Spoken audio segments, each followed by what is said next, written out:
today we come together to celebrate the career of Dr. Kathleen Friel, a career marked not only by research excellence, but by deep compassion, fierce advocacy, and unwavering mentorship.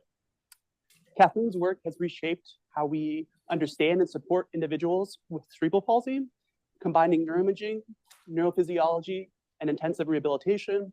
Her approach to science has broadened our mechanistic understanding of the impairments in children with CP and provided insight into how children respond to therapy.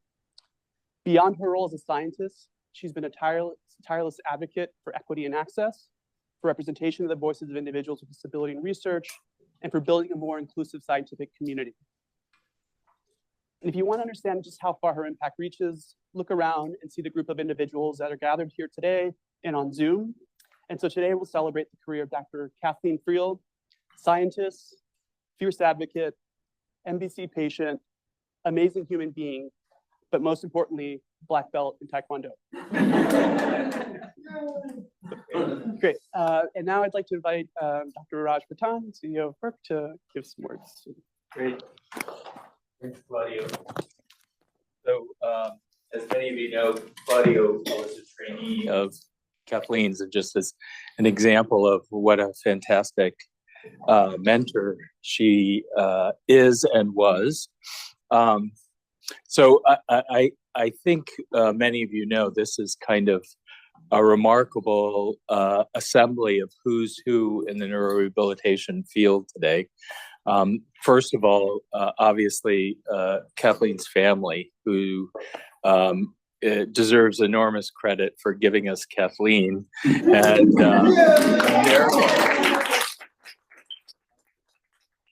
And I could just go through the list. I mean, Randy Nudo, Rick Lieber, Andy Gordon, Jack Martin, Holly Lissanby, Claudio.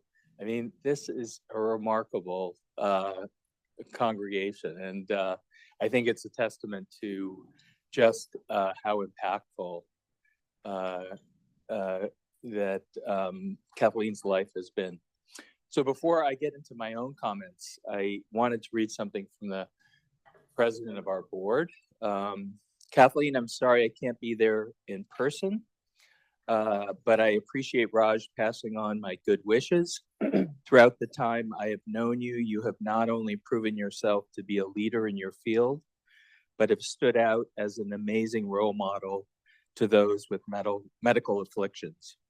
You have not let your significant medical issues hold you back from achieving your many career successes, and have shown us all how to live life of dignity and purpose.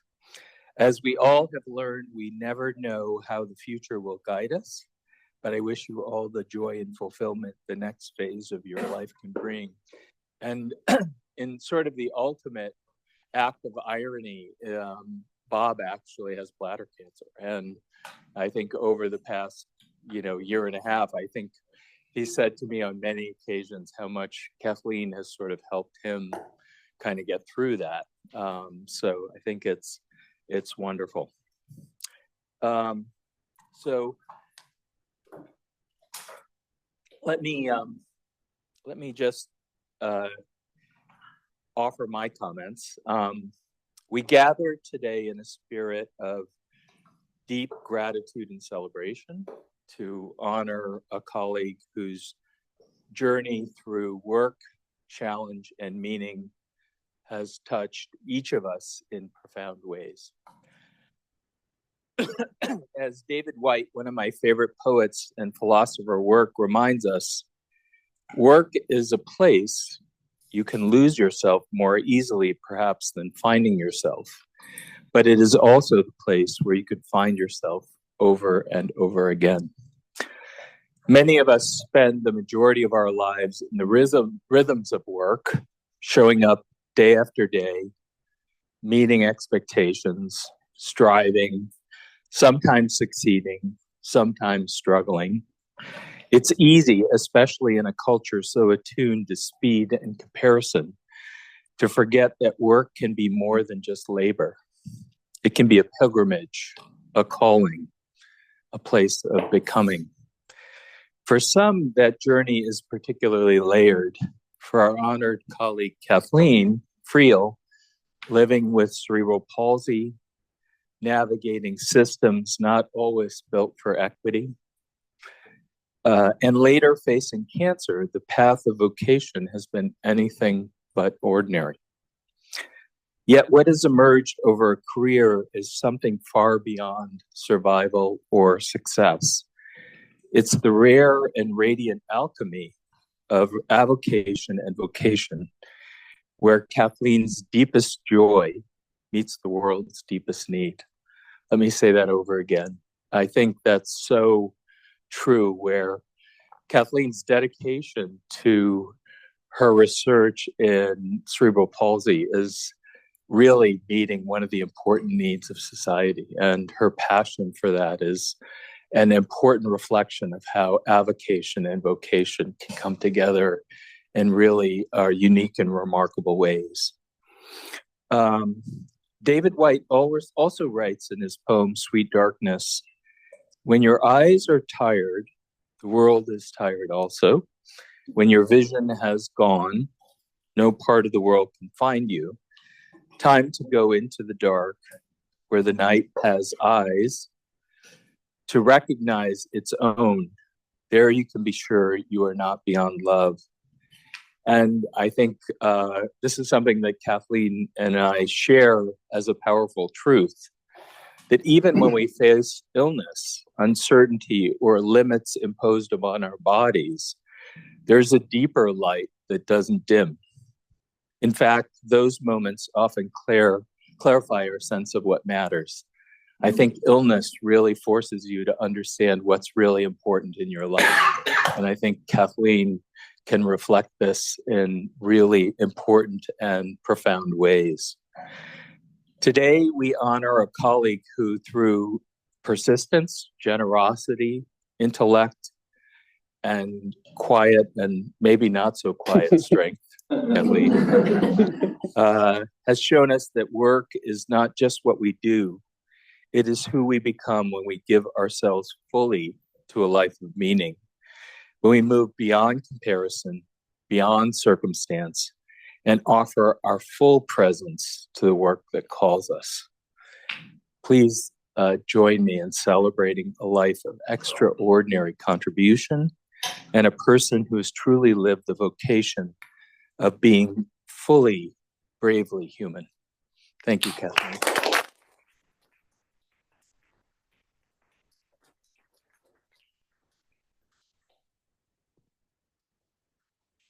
Thank you so much, Raj.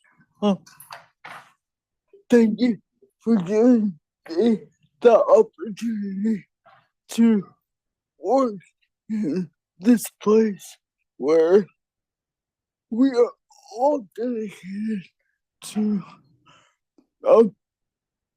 reducing disability and improving health of everyone. So I'm very honored to be part of this today, and I really want to thank you for all of your support and kindness over the years. So, thank you so much. This is good.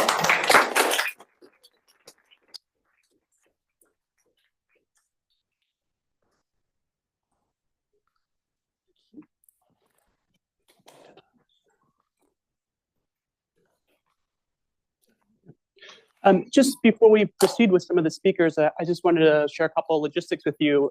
If you do get a chance, please make sure to go to the website. There's a kudo board. Send your messages to Kathleen, your funny gifts and anecdotes. I'm sure she'll appreciate reading those. And then also at any point, we do have a break in the middle of the symposium, but Diana wanted me to remind you that the bathrooms are just across the hall. So,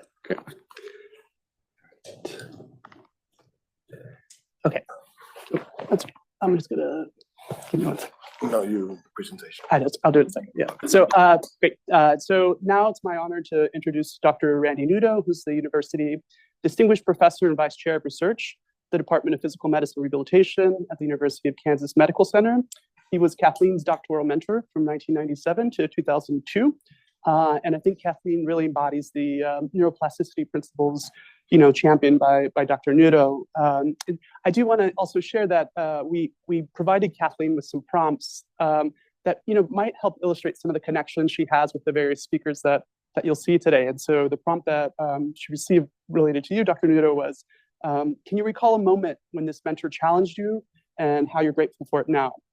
And her response was that it didn't take long since I met Randy until a challenge arose. Soon after I joined the lab, Randy told us we were moving to Kansas. Moving the lab gives me skills I'd use in starting my own lab. I enjoyed meeting a new department of people and moving to a place I'd only heard of in movies. Actually, just one movie. I'm so grateful to Randy for taking a chance on me and introducing me to the field of neurorehabilitation. It's a pleasure to invite you.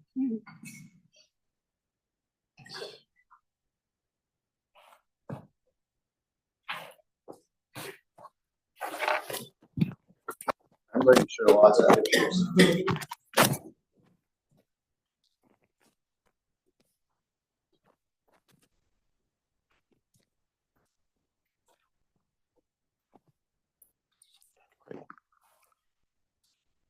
And I feel so lucky not only to have known Kathleen for so long and to get to know what a wonderful person she is, but this is the first celebration like this I've ever been to where the mentors are still alive. So I feel really lucky.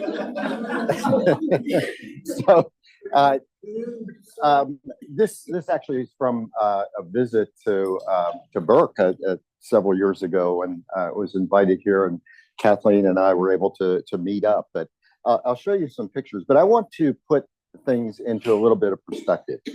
So back to 1996, it was actually somewhat of a pivotal year for me in my career. I'd just been promoted to associate professor. I had submitted the first renewal of my R01 grant and had some students, but I was really eager with a new grant coming on to have additional students. And I got an email from Kathleen across the street at Rice University that she was very interested in the work I was doing. We had just published a kind of a neat paper in Science that was getting attention. And so I said, well, come on and let's talk about it. And she came to my office. I could see Rice University from my office window. I said, wow, this, I started to learn a little bit about Kathleen, and we talked first about the science we were doing, because we had models in non-human primates of the effects of focal ischemia on motor behavior. And so I told her a bit about that, and she was extremely interested and very astute and was obviously well-read already, but she just didn't have a lot of lab experience. So, I pondered this. I said, wow, this is going to be challenging.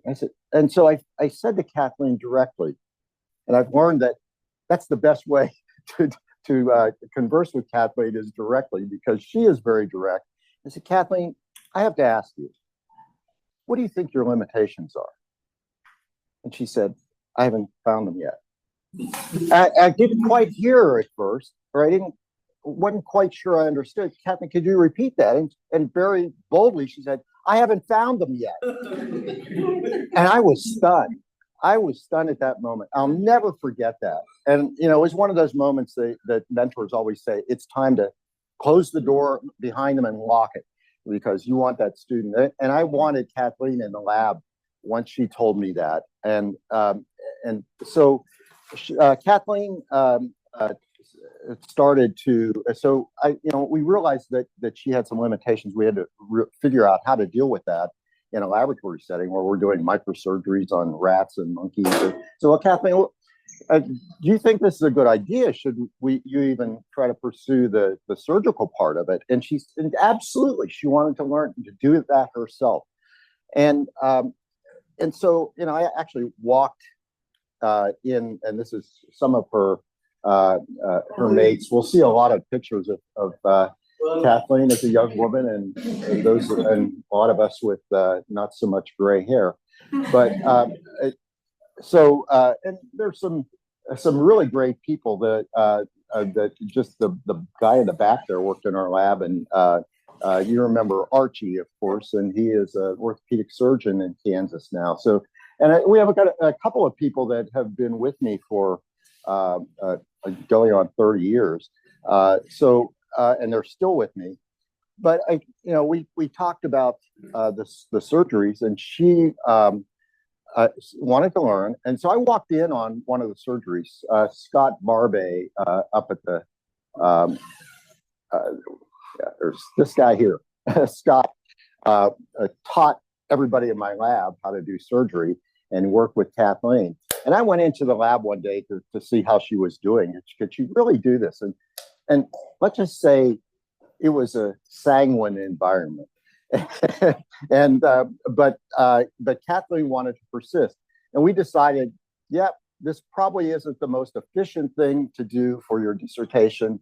And we would have somebody else do the surgeries, but she really drove the experiments. And I think what she learned from that is that, she learned really what goes into these experiments. And so she knew firsthand exactly what was important in doing those surgeries. And at the time we were interested in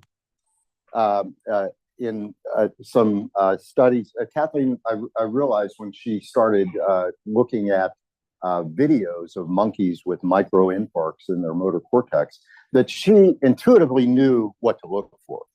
And so this is just a slide from Kathleen's work, one of her first papers, where stereotypical behavior in a trained monkey, where they're doing finger flexion form supination to dig pellets out of wells.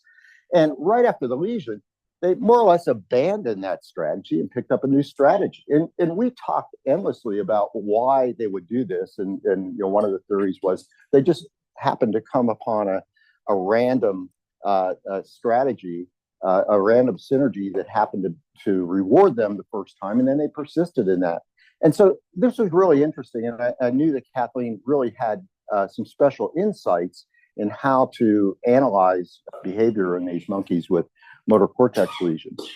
And so when I told her that we were going to Kansas, I think this is already in Kansas, but she was already in Kansas, and she was probably saying, "What have I done?" But one of the things we had to work on during her dissertation was her communication skills.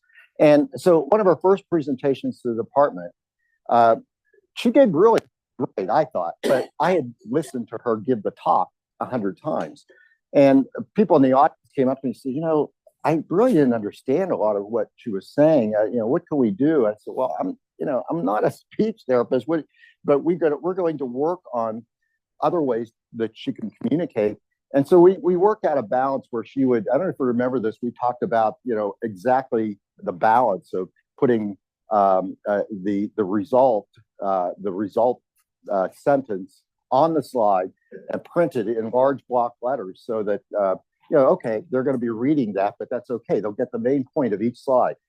And the next time she gave a talk, I'll never forget, the chair of the department came up to me and he said, what has happened with Kathleen's speech? It's so much better now. And it had nothing to do with her speech. It had to do with the way that she was communicating it to the audience. And I had a couple of other faculty members telling me the same thing. So I said, okay, this is working. But Kathleen was great at written communication. And she was successful in getting an F31 to look at functional segregation in motor cortex. And that was really because we were reading Jack Martin's papers. And this is just another one of Kathleen's mate, Sean Frost, who's also with me. But we were interested in sensory responses in motor cortex. And our inspiration was Martin and Guez. In fact, we read Martin and Guez so often it became a 4-syllable word in the lab, Martin and Guez. And because Jack was doing this in cats, so we really wanted to know in monkeys. And we found the segregation of cutaneous responses in the caudal part of M1. And monkeys were this particular monkey was a nice model for it. So Kathleen decided she was going to look at do a dissociation study and do lesions in either rostral or caudal motor cortex for her dissertation. And she found that there was actually a difference. And the most compelling difference to me was the fact that if you make a lesion in the caudal part of M1, that animals did something that looks like an astereognosia that Randolph and Sims at that time were reporting, where the monkeys would pick up a pellet and then look in their hands as if they didn't know it was there, and then eat the pellet. And they did this frequently. Eventually, after the first week or two, they stopped doing that because they were using visual guidance and were able to retrieve the pellet without looking in their hands. So they could tell that they had the pellet. So they stopped doing that. But there was really the first demonstration in a monkey, which is hard to do in a macaque monkey because this area is buried in the central sulcus. But Kathleen showed this difference. And it was, I thought it was really remarkable. So Kathleen did really well in the lab. When she came to Kansas, things got better. There are a couple of people that are probably in the audience on Zoom that I'll talk about in a minute. But these are just a few pictures. And the result of her dissertation, 14 peer-reviewed papers from her time in graduate school, 3 first author papers, but Kathleen wanted to be involved in everything. There wasn't a study going on in the lab that she wasn't involved in directly. And so it was really a wonderful experience to have her in the lab. These are some of the people that were around, her contemporaries. And this was, everybody knows this, that has a successful lab with NIH funding, that you get your NIH R01 renewed because you have good students. And so Kathleen got me the subsequent third edition of the R01. And we've got a couple of great people that were successful at that time. It was a really a tremendous lab. Numa Dantos, who's now a professor at University of Montreal, and Ann Stowe, who I think is online. Hi, Ann, at the University of Kentucky. And so, she really had a tremendous impact on us. And I just want to end with my absolute favorite slide of Kathleen. This picture I'll show you was on my bookshelf the day after Kathleen defended her dissertation. This was put on my bookshelf. It stayed there. Of course, back then our printer technology was not all that great for in-home printing, so it was all cracked up. So this photo is the moment we announced Kathleen was Dr. Friel, the first time she heard that. And can you see the pride on my face when she passed and I was able to call her Dr. Friel? Kathleen was very special. So go back to my office in Kansas now. And the last time Kathleen came to my office before she left for Columbia to join Jack, she gave me a book about how to be a mentor. Yes, you remember? You probably still have the same book. And I was a little offended at first. I said, wait a minute. The more I think about it, Kathleen is the mentor. They talk about the climate activists talk about the Greta effect. Well, in the world of people with disabilities, I talk about the Kathleen effect. And I love to talk about Kathleen because she has taught me many, many, many times more than I've ever taught her about science. She's taught me about life. And I appreciate that. I continue to follow her Facebook messages, her challenges with people that are naive about how people with disabilities, the challenges they face and the discrimination they face. And I am just incredibly awed by Kathleen's courage. And so Kathleen, congratulations on this great milestone. And thank you so much for being my student.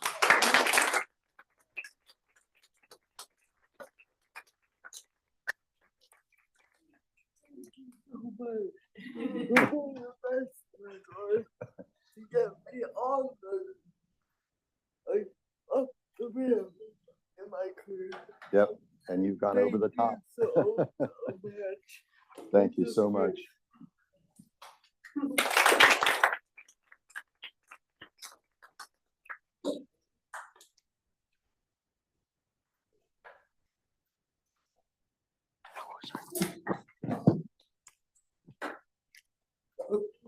Is this one? Oh, great. And so now it gives me great pleasure to ask Dr. Jack Martin, Professor, Chair at the Department of Molecular, Cellular, and Biomedical Science at the CUNY School of Medicine. Kathleen worked with Jack during her postdoc training and beyond from 2002 to 2007, and together they published a series of seminal studies that still serve as foundational knowledge and inspiration for many of us who work in the field of CP. So I do just want to read the prompt really quick. We sent Kathleen the prompt. If this mentor were a scientific instrument, what would they be and why? Kathleen's response was, Jack would be Neurolucida, a platform for precise track tracing and histological measures.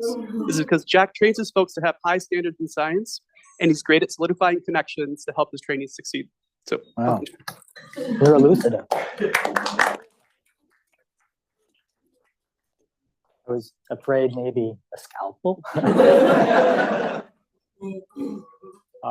Okay, well, so this is sort of, I guess, the second transition from, from Rice and Houston to Kansas, but now from Kansas to New York, and from kittens to kids.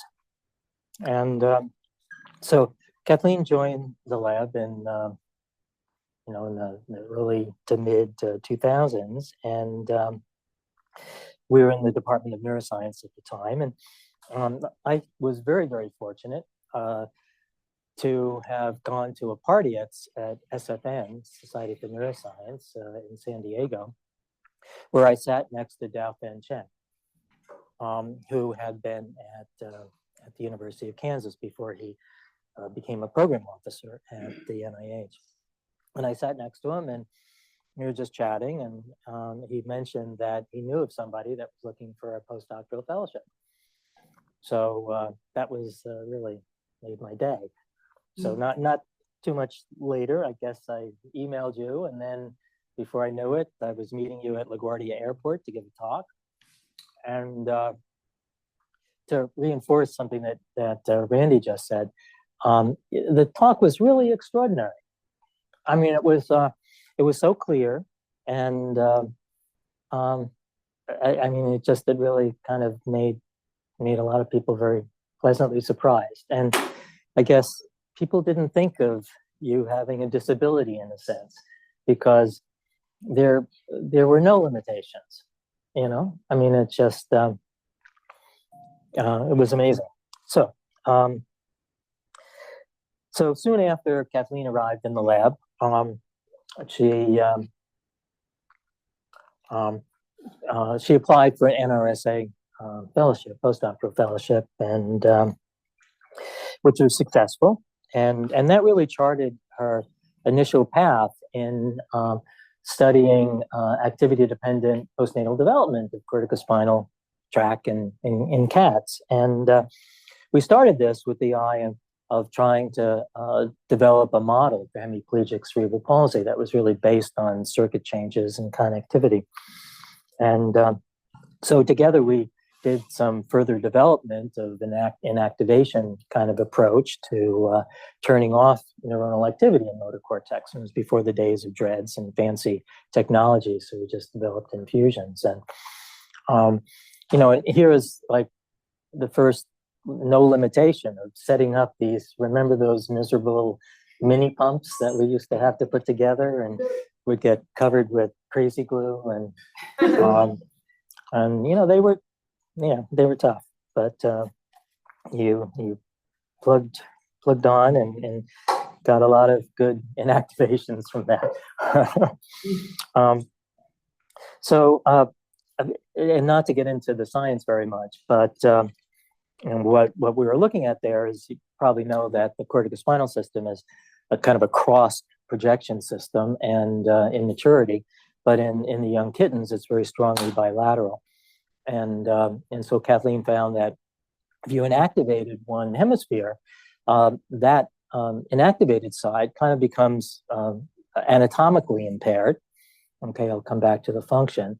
And the other side develops a very abnormal pattern, a pattern of bilateral connections. And so we thought that we had something there where we had on the one hand a hemiplegic side, and the other hemisphere could support mirror movements, which come up in hemiplegic CP in some cases. So it really set the stage for a new kind of model in this area. And so say again and again, I think it helped sort of keep your eye on how to focus on human studies with the kids. So that was our first publication, and then in order to look at functional changes, we developed a collaboration with Trevor Drew at the University of Montreal, and so the animals were prepared in New York, and it was my job to drive them up to Montreal, across the border. We thought it was probably more prudent for me to do that than for you to struggle at the border, and that's when the border was nice. And another postdoc in the lab, Iran Salimi, who was trained by Andy Gordon, is like her first name indicates, she is Iranian, so we don't want her at the border. So it was a funny kind of project, schlepping up to Montreal with the kittens, and Trevor would test them, and we found that indeed the affected side were not able to walk over obstacles, and they were not able to do good manipulation. So we were on the right track, I think, in terms of developing this kind of interesting model. So it went on, and we conducted a number of other procedures and studies. And as the NRSA was sort of winding down, Kathleen and I were kind of talking about what's the next step, right? And that next step, as you know, is to transition to work with kids with cerebral palsy. And so she applied for a K award, and that started out as cats, and the cat studies petered out with time. And in parallel, she worked with Andy and Holly Lisenby, who was at, and I guess she had left PI. She was still there, yeah.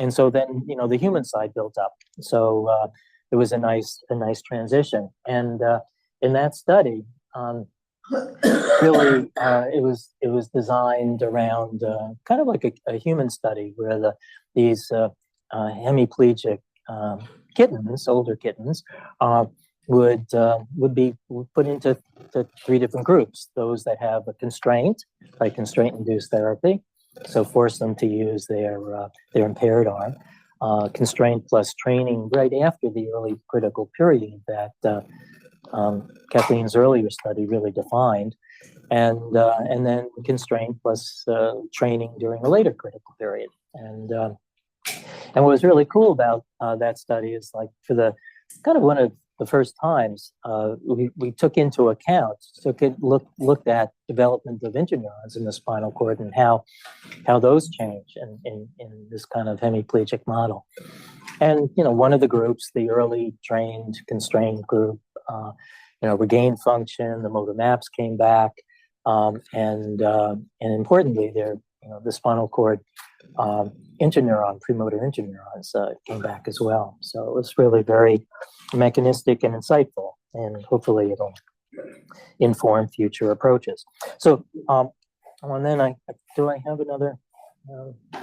Yeah. So, and then the Iran Salini and Kathleen collaborated on a stimulation study, which is kind of the opposite of an activation, and that did two things. It kind of tested the hypotheses that she developed in the earlier studies, and also brought to bear a kind of stimulation-based therapy that we're basically doing and been doing for a long time.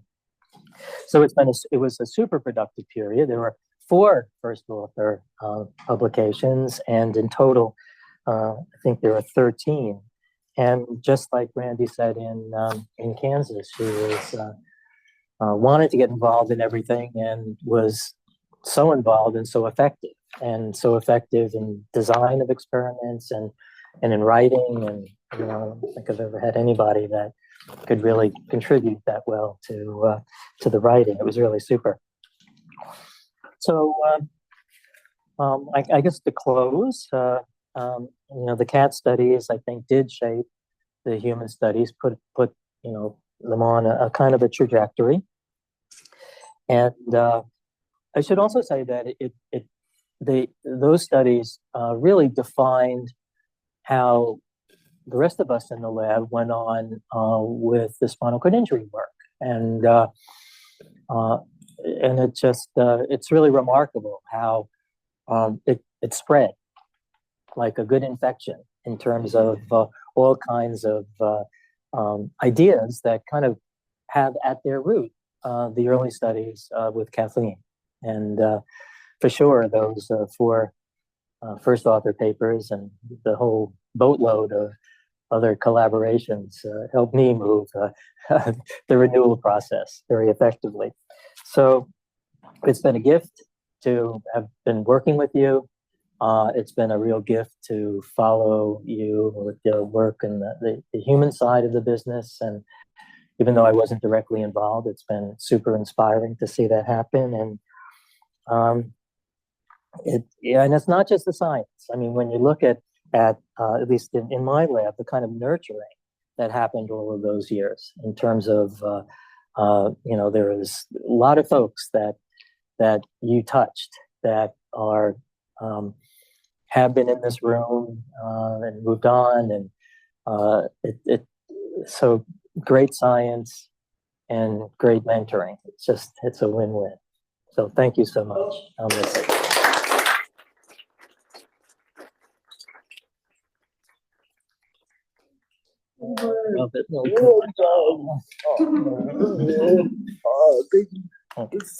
Thank you. Okay.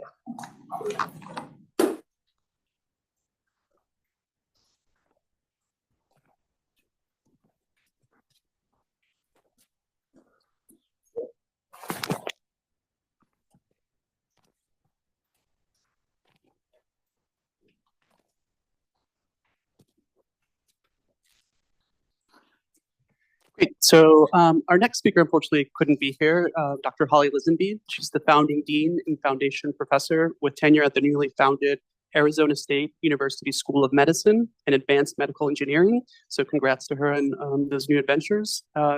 And Dr. Lisenby was actually a mentor on Kathleen's K Award as she transitioned from animal models to the clinical human studies. And that was in the period of 2008 to 2013. And so the prompt associated with this mentor, we asked Kathleen, can you describe this person in 3 adjectives and 1 emoji? And the 3 words that Kathleen used were driven, generous, and kind, and the clapping emoji. She's always cheering on her trainees. So we'll play these.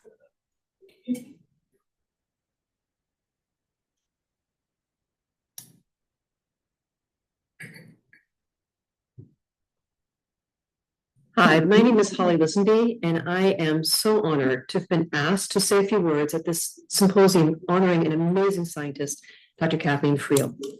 I met Kathleen almost 20 years ago. So Kathleen, I get to say, I knew you when. When we met, Kathleen was a postdoctoral fellow in the lab of Dr. Jack Martin at Columbia, working on cat models of CP. She joined the faculty of the Brain Stimulation and Therapeutic Modulation Division that I founded at Columbia, and in 2008 was promoted to become an assistant professor of clinical psychiatry upon receiving her KL2 award from the Columbia Irving Institute. Wasting no time, by July 2009, Dr. Friel had already received her KL1 Career Development Award from the National Institute of Neurological Disorders and Stroke to continue her translational research in the animal model and in children with hemiplegia. Dr. Friel's research is translational science with high clinical impact. She's worked across species, the cat and the primate, and by that I mean the non-human primate as well as humans. You've heard from Dr. Nudo about her PhD work in non-human primates, which underscored the importance of functional segregation of somatosensory projections in the motor cortex. And you've heard from Dr. Martin about her postdoc work, where she studied recovery in a cat model of hemiplegic CP. Now, 2 animal models would be more than enough for your average scientist to spend their careers on. But Kathleen is not your average scientist. Motivated by her long-term goal of developing effective CP therapies based on understanding of the mechanisms of recovery, she decided to learn a whole new set of skills. This time, human research, using a then new tool called transcranial magnetic stimulation, or TMS, to study the mechanisms by which behavioral therapies work in children with CP, and to test out some of the mechanistic hypotheses that came from her animal models. This meant learning an entirely new world of research, human clinical trials, institutional review boards, the ins and outs of neuronavigated TMS and neuroimaging. And she mastered all of it. Fortunately for me, she reached out to my lab to gain those skills and graciously invited me to be her co-mentor. Kathleen has had enviable scientific productivity throughout her career in terms of all the usual metrics, papers and grants. In terms of papers, NIH has this tool called EyeSight that you can look her up. I encourage you to do it. It's a great read. She's got 70 papers supported by NIH funding. There's some metrics on there called the weighted relative citation ratio, which weights the relative impact of her science compared to other NIH-funded investigators. Her score is almost 120. That's very high. Her mean relative citation ratio is 1.78. That means her papers are cited 1.78 times more than other NIH-funded papers in the same field. Google Scholar has other amazing statistics about Dr. Friel's work, over 6,000 citations, an H-index of 39. I had the good fortune to co-author one of these papers with Dr. Friel. She did all the heavy lifting. She was the first author, and it was titled "Skilled Bimanual Training Drives Motor Cortex Plasticity in Children with Unilateral CP." This was a study in which she used TMS to map the expansion of the motor cortex in children receiving skilled bimanual therapy, and showed that neuroplastic change happened in a very rapid period of time, and it did not happen in a control group that received unstructured play.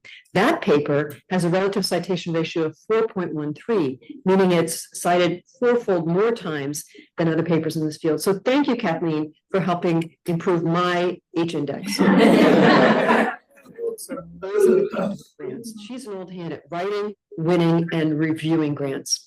Starting back to 1999, when she had her first F31, and then in 2004 an F32, and then she got a K award in 2008, an R03 in 2013, her first R01 in 2014. Now, many investigators don't bridge that K to R gap. She did, and in record time, and then went on to get another R03 in 2015, another R01 in 2016, and another R01 in 2018. I'm just tired reading this list. To get and laborious work to do, and Kathleen has succeeded in all of them. But it's never been about her individual success. Yes, her science is impactful. Yes, she has lots of papers and grants, but she's doing it with the goal of having clinical impact. And she does it as a scientist who is generative and collaborative, and that's reflected in today's symposium. I'd like to close with a few personal remarks. As I've moved throughout different phases of my career, I've been fortunate to work with a few mentees from whom I've learned more than I've ever been able to teach them, and Kathleen was one of those. She taught me so many things, new scientific areas. I did not have a background in neurodevelopment. She taught me about neurodevelopment. She taught me about translational models of neuroplasticity. She taught me about new ways to be a scientist by being fiercely focused on the ultimate clinical impact of one's work. She taught me new dimensions of personal resilience. It's said that Ginger Rogers did everything Fred Astaire did, but backwards and in high heels. Well, Kathleen climbed the academic ladder, like many of us did, but she did it despite the ableism and bias that many of those she was competing with did not have to face as a consequence of our privilege. She taught me that all of us have unconscious bias. She didn't teach me that directly, but experientially, by being on her research team and working together. And it demonstrates the importance of diverse perspectives on investigational teams. We first met by email. We emailed for a long time, and through these email exchanges, I learned about her exceptional intelligence and her creativity. And when we met in person for the first time, and I saw that she had CP, something I did not know, I realized that I had implicit biases about what a person with CP could accomplish. I knew what it felt like to be underestimated as a woman in science, and she had that experience too. But it wasn't until that moment that I realized in my heart, I really felt how much privilege I had and how many things I was taking for granted. That was an important lesson that I carry with me to this day. In preparation for today's event, I pulled out an old letter of recommendation that I wrote for Kathleen for her KL2. And I'm going to read part of it because in this letter, I made predictions almost 20 years ago, and they have all come to fruition. I said in that letter, I am confident that Dr. Friel will be a leader in neurorehabilitation research. Dr. Friel is an inspiration in her high level of commitment to researching the topic of CP. She is the most determined and hardworking young investigator I have had the good fortune to encounter. By the way, that's still true. An investment in her future will have a very high yield, and I believe it will lead to a brighter future for people living with CP. As Paul Harvey would say, now you know the rest of the story. Congratulations on an amazing career, Kathleen, and thank you for inviting me to celebrate it with you.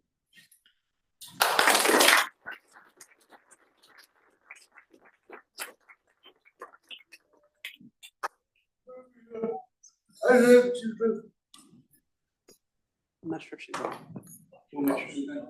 Hi, Kathleen. I'm sorry I can't be there. She's there.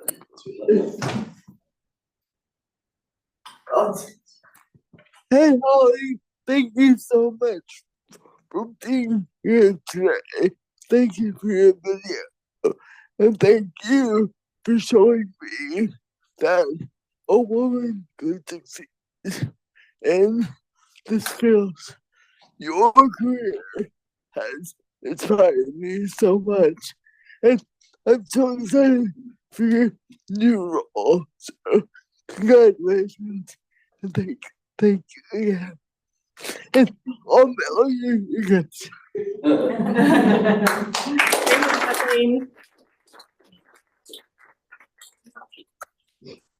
It's a great honor to invite Dr. Andy Gordon, Professor of Movement Science and Neuroscience and Education, the Department of Biobehavioral Sciences at Teachers College.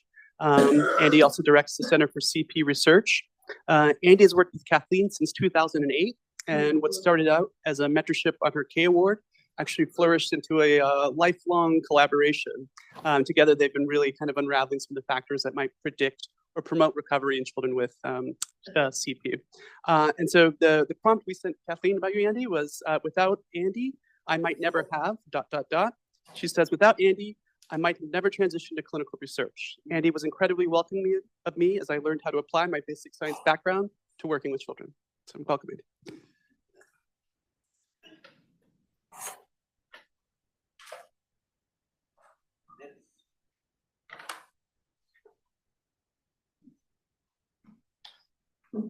So I'm really honored to be here and to honor Kathleen and my experiences with her. So as Claudia said, we've been working together since 2008. And we've had a number of grants, either that I've mentored along with Jack and Holly, or we have done together. So in the more than 15 years that we've been working together, we've had 33 publications, peer-reviewed publications, and 4 book chapters. So I'm going to take you through each one of them. I have time for that, right? No. I just want to say that, by any metric, this rate of productivity would be outstanding. This is just a portion of what she's done over this period of time. So it's been absolutely amazing watching her grow in her career. I'm going to just kind of touch on a few highlights of this and kind of bridge to what Randy and Jack had and Holly had said. So basically, she was interested in transitioning to human work, and she had contacted me while a postdoc in Jack's lab. And I think I first met her at a conference at Teachers College that Jack was a speaker, and he brought some of his lab mates, and she reached out to me and indicated that her long-term goal of doing some human research. So I invited her to some of our intervention studies with kids and that are done in camp settings, to observe. Well, basically Kathleen's version of observed. She's not passive. She immediately embeds herself into the camp and begins working with kids and coming up with great ideas, and really enjoyed herself, and the kids really enjoyed working with her, and it was just really a kind of a magical experience. So as Claudia mentioned, not only is she a proficient academic, but she is a master in Taekwondo, and basically, again, achieving her black belt. And I think one of the most fun things that she did with kids was we invited her to a couple of our camps where she basically introduced, some of the skills, as a means of developing skill learning of tricky, difficult behaviors. And I think that was really rewarding for the children and to watch. So one of the first projects that we did, basically, there had been studies looking at the relationship between cortical spinal damage and hand function. And basically, perhaps the most simplistic way of doing this from standard MRIs, which we had over many, many previous participants before she had joined, working with us, was take an MRI and basically to look at the cerebral peduncles through which the cortical spinal tract passes through, and simply look at the symmetry. And you can create a ratio, and then basically look at the relationship between that ratio first with hand function, which had been done previously. Basically, what we showed is that if you look at bimanual hand function as measured by a standardized test, there's a moderate relationship between basically the symmetry and that function. If you look at unimanual hand function, dexterity, there's a very strong relationship. But of course, the more important question is, would this predict the child's outcome to intensive therapy? And it turns out not at all. Okay, and that had actually been, kind of a myth in the field, that some kids were just too severe, they weren't going to benefit from this sort of thing. And basically, it's not predicted by the hand function or, anatomically. And, everybody's out looking for biomarkers to see which kid would improve and which kid should get therapy. I think it's great when you can find that, all the kids would benefit from this. That's really important. Let's see. So Jack already touched upon this, and she came up with the idea to write a K-award, and basically to facilitate that transition. She did this study, as Jack mentioned, in his lab, and wanted to do effectively the correlate of that in humans. So basically, the bottom line relative to what we were going to do is that skilled training drives motor map representations in cats. I was really excited about the idea. One, because I had followed Jack's work and I knew Jack very well, and I followed Randy's work, but I wasn't an expert in animal research. I certainly got the main points, but not the nuances. And she was able to help translate those important details to what we should do with humans. So, as Jack and Holly mentioned, we did a study where we took 21 kids who received what's called hand-on bimanual intensive training, which is bimanual training done very intensively with skill training, basically skill progression, making tasks embedded into play more and more difficult and challenging the children as we go along. And then we want you to compare that to, well, what happens if you just give them tasks that require two hands? Holly mentioned this, unskilled training, we call this, play. Basically, this had the kids play. And this was done in two separate groups. They were, the people working with the children were blinded to the existence of the other group. The people working with the play group were told, don't do therapy, don't make it more difficult. This is, they get lots of therapy in school. This is a recreational camp. Okay, and we had supervisors making sure that the individuals adhere to that rule. So what was kind of interesting, I thought, is that if you take standard measures of bimanual training, so basically the higher score in this case means better bimanual proficiency, and unimanual training, so a lower score, this is time, means better dexterity. Both groups actually approve approximately equally. So that didn't really support our hypothesis. But it didn't stop there because, and I think this is an important part that the field needs to take into consideration is that you can't just use these, clinical measures to, to make inferences about what's happening. You need to go into much more depth. So one is, I should just say that the kids in the skilled training group, they had goals. All the kids had goals identified by their parents and them. And the kids in the skilled training group practiced those goals because that's a form of skilled training or learning. And the other group didn't. Turns out just by, using the hand intensively for approximately 90 hours over 3 weeks, both groups improved. But importantly, the ones that practiced goals improved more on those goals. Not terribly surprising. We are also interested in kinematics. And basically, this is a simple task taken from animal studies by Mario Wiesendanger in Switzerland, where simply, in this case, humans open a drawer and have to manipulate the contents inside. So it's a bimanual task. And basically, we track the biomechanics of the arms as this happens. So what happens is, when you have unilateral impairments, you tend to use your trunk more because you have a difficult time extending your arm and, you have reduced dexterity. So the group that received the play didn't have any change in how much the trunk contributes to this task. Those who basically had skill progression, basically they reduced the amount of trunk motion when reaching towards the drawer, and conversely, basically increase the active extension of the elbow during the task.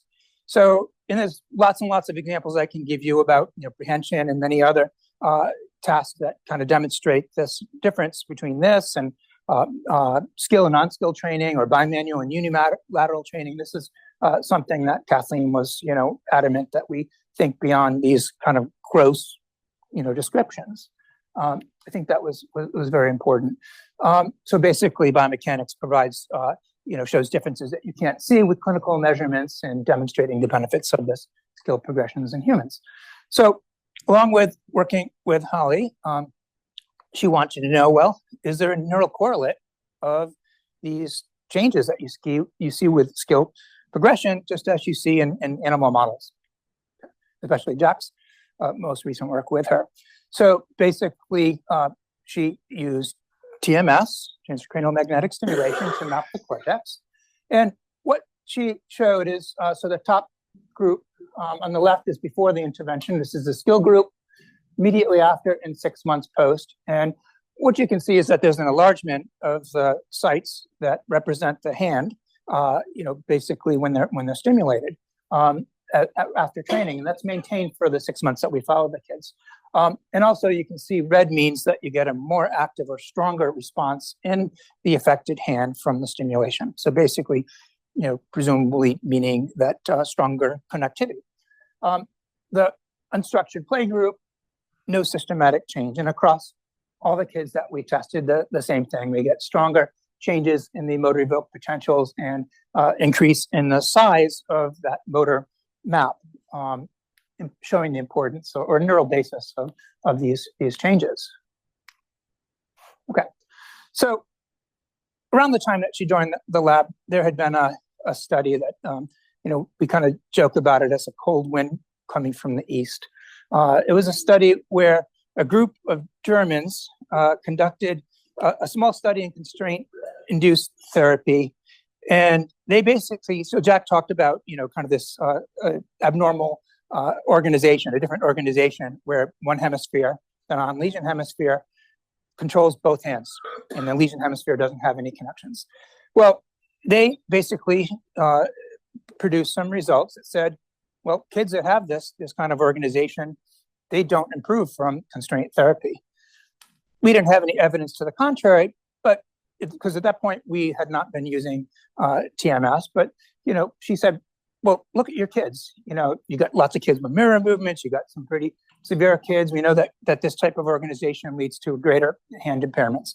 So in theory, that means that, and everybody improved. So in theory, that means that that's not true.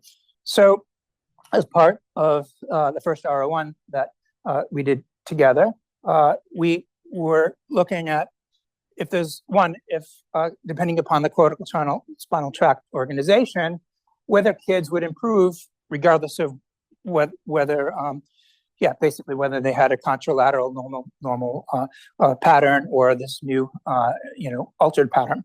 And second, would that differ depending upon basically bimanual therapy versus constraint therapy, unimanual versus bimanual training?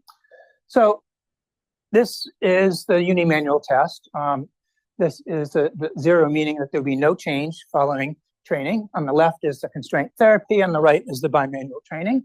And then basically you can see that they're differentiated whether they have normal contralateral projections to the affected hand, ipsilateral, as Jack had mentioned, one side controlling both hands, or in fact this kind of hybrid where both hemispheres basically are controlling both hands. And basically what we found is in fact nothing. Both groups improve constraint therapy, bimanual training, irrespective of the organization. Okay, so basically all kids improve equally. And that was also true in relationship to the unimanual training and unimanual dexterity. So the next question for our renewal was, and this is still in progress, based upon these results, what happens if you target the hemisphere, regardless of whether it is what we think normally would be the contralateral hemisphere, or if they have this ipsilateral hemisphere, let's make use of it and stimulate that instead. So basically the idea is that, we know that TDCS and stroke has been shown, to be effective in many cases, and it has the potential to enhance motor learning. There are far fewer results, basically, in individuals with cerebral palsy. This was a study, a systematic review that we did with one of our graduate students. Basically, so for the renewal, she came up with the idea of either targeting in individuals who maintain the normal contralateral projections, either targeting the affected hemisphere, or if they didn't maintain it, basically inhibiting in this case, inhibiting the contralateral hemisphere. So they could receive one or the other type of stimulation. And then the same thing for kids who only have one side connecting to both. You either can excite it or inhibit it and see if there is a differential effect based upon the type of organization and the type of stimulation. So this is an ongoing study that she was tireless in, for the last year, knowing that she was going to basically take a disability and leave, and to work so hard to have our lab be able to continue in her absence. And well, it's not in your absence because you're always in our head. So I just want to point out that this was by no means done alone. We had a wonderful group of collaborators that we have benefited, and maybe more importantly, they have benefited from working with Kathleen. We have also had a large number of research assistants that Kathleen has mentored. And then I think we were lucky to have some fantastic students and postdocs, and I think they were super lucky to have been mentored by Kathleen and myself, especially Kathleen. And basically, they're all going on to, achieve great things. And I think perhaps way more important than 33 papers is the seeds that you plant for, the next generation. And, you should be so proud of, what you've accomplished in working with these individuals. So I just want to, thank you for everything that you've done. And you've been such a wonderful collaborator. You've taught me so much, I think as Randy said, you have to question who the mentor is. You were the mentor in the end. Absolutely true. And, besides the transition, I just learned so much from you. You taught me, to be a better scientist, I think hopefully a better collaborator. And certainly, I've really appreciated our friendship, throughout this whole thing. So thank you, Kathleen.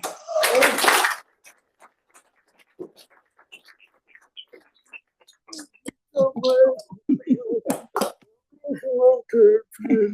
you've been wonderful. It was Toby. I can't wait to spend more time. Yeah. Okay. Thank you. It's my great honor to now introduce Dr. Rick Lieber. He's the Chief Scientific Officer and Senior Vice President of Research at the Shirley Ryan Ability Lab. And although Kathleen and Rick never worked together in an official capacity, Kathleen has described Dr. Lieber as a model for how to be passionate about the science that we do, but also the people that we work with. And so the prompt that we said, Kathleen, was, what is one lesson this person taught you that you still carry with you today? And Kathleen responded, when we walked the halls of the Shirley Ryan Ability Lab, I was touched by how he had a deep personal connection with everyone we saw.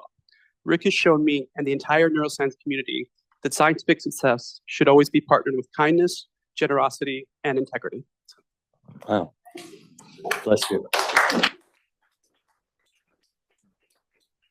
So I don't get to show any papers with Kathleen and I together. Darn it. Kathleen, why didn't we write anything together? Too busy with everybody else? Anyway. So I'm giving you kind of the groupie perspective. I've been an admirer of Kathleen since before we knew each other. You know how when you're doing science, I'm a CP researcher, I'm a muscle guy. So I've been studying hand function and muscle in kids with CP for a long time. So I've read papers that she's on, and you know how when you read the person's papers, you think, that's interesting. That's a unique take. That's bold. That's wrong. That's turns out to be right. I'm wrong. Those kind of things. And I said, I remember thinking, I can't wait to meet this lady. And I can't remember exactly where we met, but we were at a symposium, and she was down in the front rows. And she stood up and started talking, and I realized she has CP. And then I kind of go, of course, she's a stud. Like, she's a killer. She is, she has accomplished all this stuff and has this way of thinking, partly just because of who she is. So we were in the process. I was at UCSD for 30 plus years. I had just moved to Chicago. We were, Joanne Smith was the CEO at the time, and we were envisioning the Shirley Ryan Ability Lab, this thing where scientists, clinicians, therapists, nurses, et cetera, would be together. And we invited Kathleen for a seminar. And it was, I knew the science she was going to share was going to be great, but I loved the beginning. She was going to talk about cerebral palsy. She was talking about her human work. And she started, how everybody's like, cerebral palsy is a, a boring start. She didn't have the boring start. She had the story. Basically, she said a couple of lines, and then she had an arrow pointing to herself, and she goes, it's me. and she started laughing. She was cracking up. She thought it was the funniest joke ever, and we all started laughing. And I just go, I love that girl. So after the seminar, we hadn't planned it. I took her into Joanne's office just for like a cup of coffee or something, and we started talking about the work and what we were thinking about, because we were in the early stages of opening this building. And then I think you left to do a little tour also, but Joanne said, get her. Like, we want her. That's the kind of person we want here. Like us as a scientific chair, good scientist, committed to the system, lots of leadership ability, oozed warmth and love. Anyway, but she wouldn't come. That's okay. Thank God. Thank God. I guess. I don't know. So as I'm hearing all this stuff, I like at the outsiders view, I really see her. I know her faith is significant to her. You guys may know John Maxwell, who's a kind of a leadership person, former pastor turned leader. And I think I see that faith and that strength and that power coming from this connectedness to God and her mission in life. And I looked up a bunch of his quotes, and I picked one of them that I thought was kind of you-ish. It says, this is John Maxwell, it says, the pessimist complains about the wind. The optimist expects it to change. The leader adjusts the sails. And I that's what I think of Kathleen. I think what we've been talking about today is leadership, moral, scientific, organizational, human leadership. And I just say, bless you and thank you for letting me be part of this. Amen.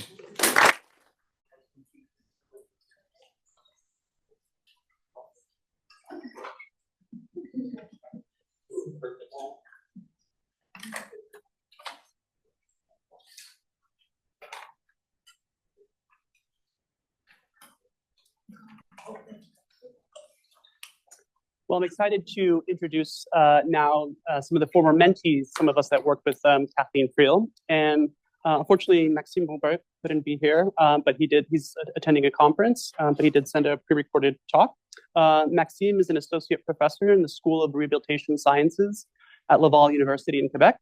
And he worked as a postdoc in Kathleen's lab from around the period of 2017 to 2019 on a broad range of studies that included neuroimaging, kinematics, and looking at the efficacy of some of these different interventions that Andy talked about. And so we sent Kathleen a prompt, and one of the questions she was asked was, can you share a moment that made you feel especially proud of this person? And Kathleen's response was, I remember when Max was applying for jobs. He'd felt good about his interview at Laval University. One afternoon, he'd gotten an email from the search committee chair asking him to call her. The rest of the lab and I waited in one space while he made the call. He came back and told us he had gotten the job. It was a great moment for the lab. So, congrats to Max, and I will. Hi everyone. So I'm sorry again for not being able to be there in person. Unfortunately, I'm traveling right now, so I was not able to attend. But I wanted to take a few minutes just to say my thoughts about Kathleen. Sorry again, Kathleen. I really wish I was there. But in any case, I wrote something that I would love to say, and hopefully we can catch up after. So here's a little bit of story about myself and the way I met Kathleen and how she had an impact on my career. So my name is Maxime Robert. I'm an associate professor at Université Laval, and I did a postdoctoral fellow under the supervision of Kathleen Friel between 2017 and 2019. So I first reached out to Kathleen about the possibility of supervising my postdoctoral training when I was about a year away from completing my PhD at McGill University. So I had the chance to meet her for the first time at AACPDM, a conference about cerebral palsy. It was immediate. As soon as I saw her, I knew she would have a very strong impact, not only on my personal journey, because the way she is, but also on my professional development as a scientist. I still vividly remember sitting next to her at that conference, asking her if I could add her on Facebook as a friend. She responded immediately with a big smile and the usually big thumbs up she always gives to her students, something I will always remember. Fast forward a year, Kathleen welcomed me in her lab for about 4 days a week. She quickly became a valuable mentor to myself, but also for everyone in our lab when I was talking to other people. She always made the time to sit down and talk through her research progress, encouraging in-depth conversation and reflection about herself, but also about her science. So one of the things I appreciated most was her ability to empower us. She trusted us to take the lead on our projects while she ensuring we were developing the necessary skills to become independent researchers, which, as you can see, there's a lot of us. So let me share a story that has stayed with me over the last 6-7 years. So I was with Claudio and Karen, and we were collecting TNS data from a child with cerebral palsy. And Kathleen had placed her trust as usual and asked to lead the data collection. But as you know me, at one point, I just tried to do something that I thought would be funny and to lighten the mood and just ease the kid with cerebral palsy.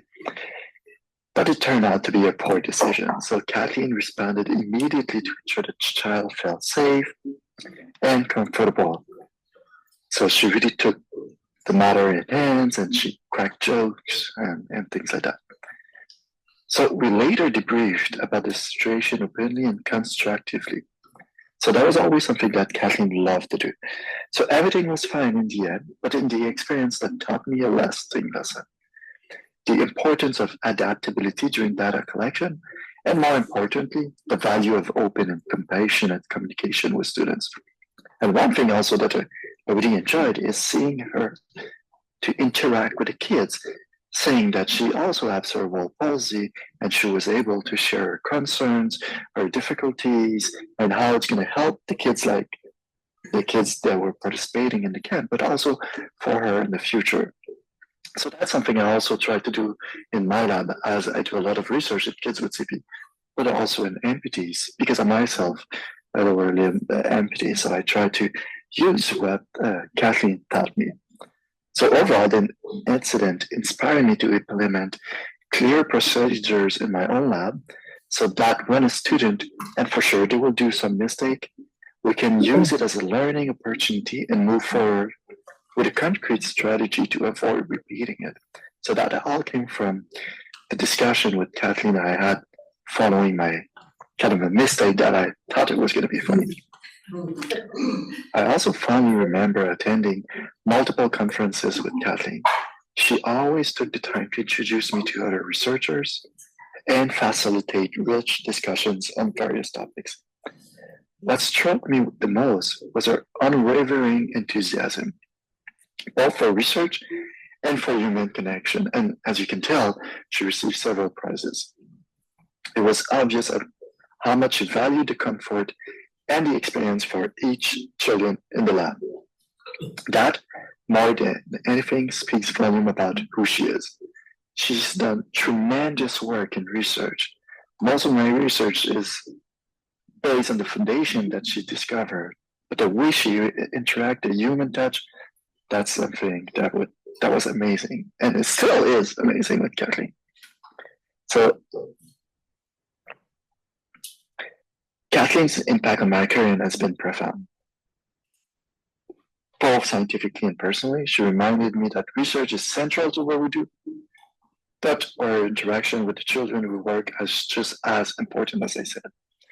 This has influenced the direction of my own research.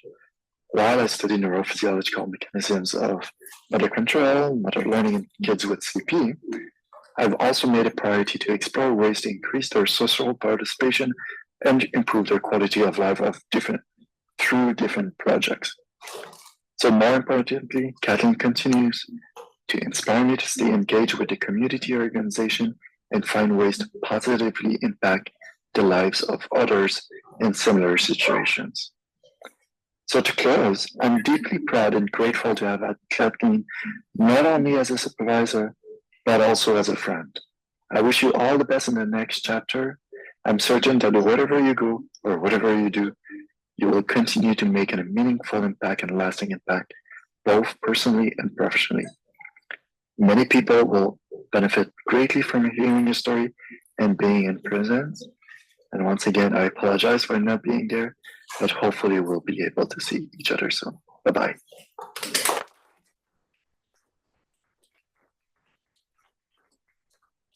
Matt, whoever you are.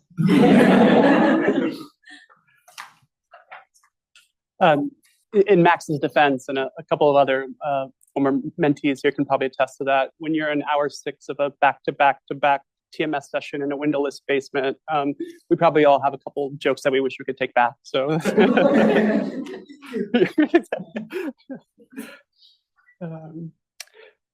great. So, so I had the privilege of giving the next talk. For those of you that don't know me, I'm Claudio Frey. I'm an assistant professor at the Sargent College of Health and Rehabilitation Sciences at Boston University. I officially worked in Kathleen's lab starting in 2015 to 2019, but we've run in the same research circles since about 2009 when I was a PhD student in Andy Gordon's lab. So it's always a little strange to read this prompt about myself, but Kathleen got the question, what made you excited to mentor this person? And she said, I'd gotten to know Claudio when he was a doctoral student in Andy Gordon's lab. He not only showed expertise in what he was doing, he really seemed to enjoy it. I knew and was correct that he would bring his enthusiasm of learning to our lab. And so thanks for those kind words.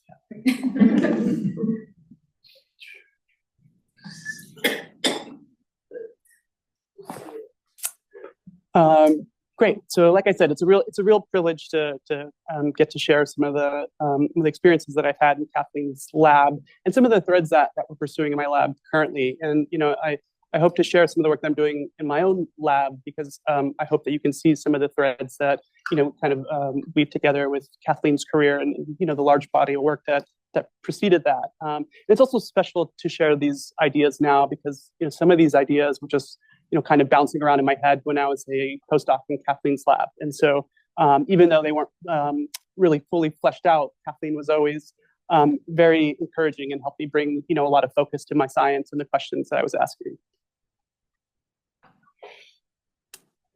So I'd like to just start with some of the themes that guide the work that we do. We're particularly interested in understanding factors that contribute to variability and the impairments that we see in children with CP, and using knowledge of mechanism to inform novel therapies. And then also really thinking about development as a tool to really understand the natural history of disorders and identifying therapeutic targets. And so, a lot of times we kind of are very quick to think about developing new interventions without really fully understanding sort of the ins and outs of whatever disease or disability that they're actually interested in studying.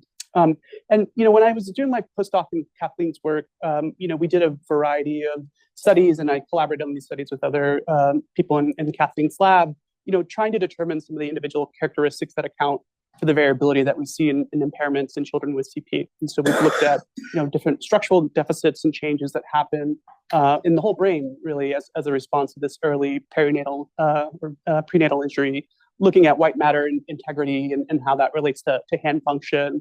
Work that was done by Disha Gupta in collaboration with Jason Carmel and Andy and Kathleen, looking at the role of sensory function and its relation to impairments that we see in children with CP, and obviously looking at motor pathway connectivity using non-invasive brain stimulation as a diagnostic tool to help kind of inform our understanding of the reorganization that happens in children with CP. I got exposure to a lot of really incredible new tools during my training with Kathleen. But I think one of the things that was always sort of a passion project of mine was sort of understanding what's happening much earlier in development. And we know that the infant brain is not an adult brain. There's qualitatively different aspects in which the infant brain operates. And so one of the themes that we're pursuing in my lab is how does sensory feedback provided by spontaneous movements set the stage for subsequent cortical control. And so these are babies between the ages of 2 to 6 months of age. For anyone that knows anything about infant motor development, this is a period that's kind of defined as like pre-skill, right? So it's just a period where infants are just engaging in a lot of spontaneous movements.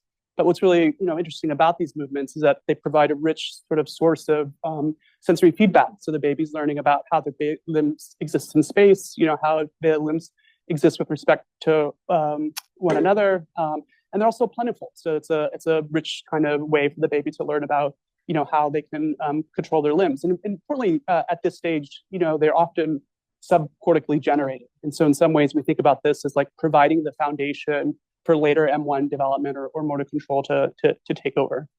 And so to study sort of brain behavior relationships in this population, we've been using a tool known as functional near infrared spectroscopy. It's a mouthful, but basically we're using light to measure brain activity. And so we can basically take advantage of the properties of neurovascular coupling. The brain has a rich network of blood vessels. And anytime there's neural activity, you see alterations in local perfusion, and we can capture that using infrared light. But most importantly, it's an infant-friendly tool. And so these are students in my lab putting on an F-Mears cap on a baby. It looks very much like an EEG cap. Each one of these are sources and detectors of light. And importantly, it's robust with respect to movements. And it's a nice tool for studying sort of dynamic real-world ecological movements in relation to brain activity. And we also have the advantage that infant schools are really thin, and so we get pretty good signal. In full transparency, this is probably one of the most calm babies, and of course I picked that. And with a very simple probe, we can actually, because the infant's head is so small, we get really good coverage of different brain areas that we're interested in. And so this is what our setup looks like. Again, we're really interested in understanding these movements that are dynamic, multisensory, and occurring kind of in real time. And so you probably can't tell, but the infant's actually also wearing some wearable sensors. And so we're able to sync the movements that are happening in real time, these very kind of precise quantitative measurements with signals that we're actually capturing from the brain. And I won't go into too much of the details here, but by as early as 5 months of age, we can reliably pick up contralateral activation. And so this heat map is cortical activity set to the onset of movement. So that dashed line is the onset of movement. And so by 5 months of age, we're already seeing contralateral activity. So these are movement bouts of the right upper limb, and we're capturing signal in the left hemisphere. And again, there's variability in the intensity and timing of these activation channels, but it's kind of a really interesting tool to be able to capture what's happening in real time and kind of inform sort of our understanding about brain behavior relationships during early development.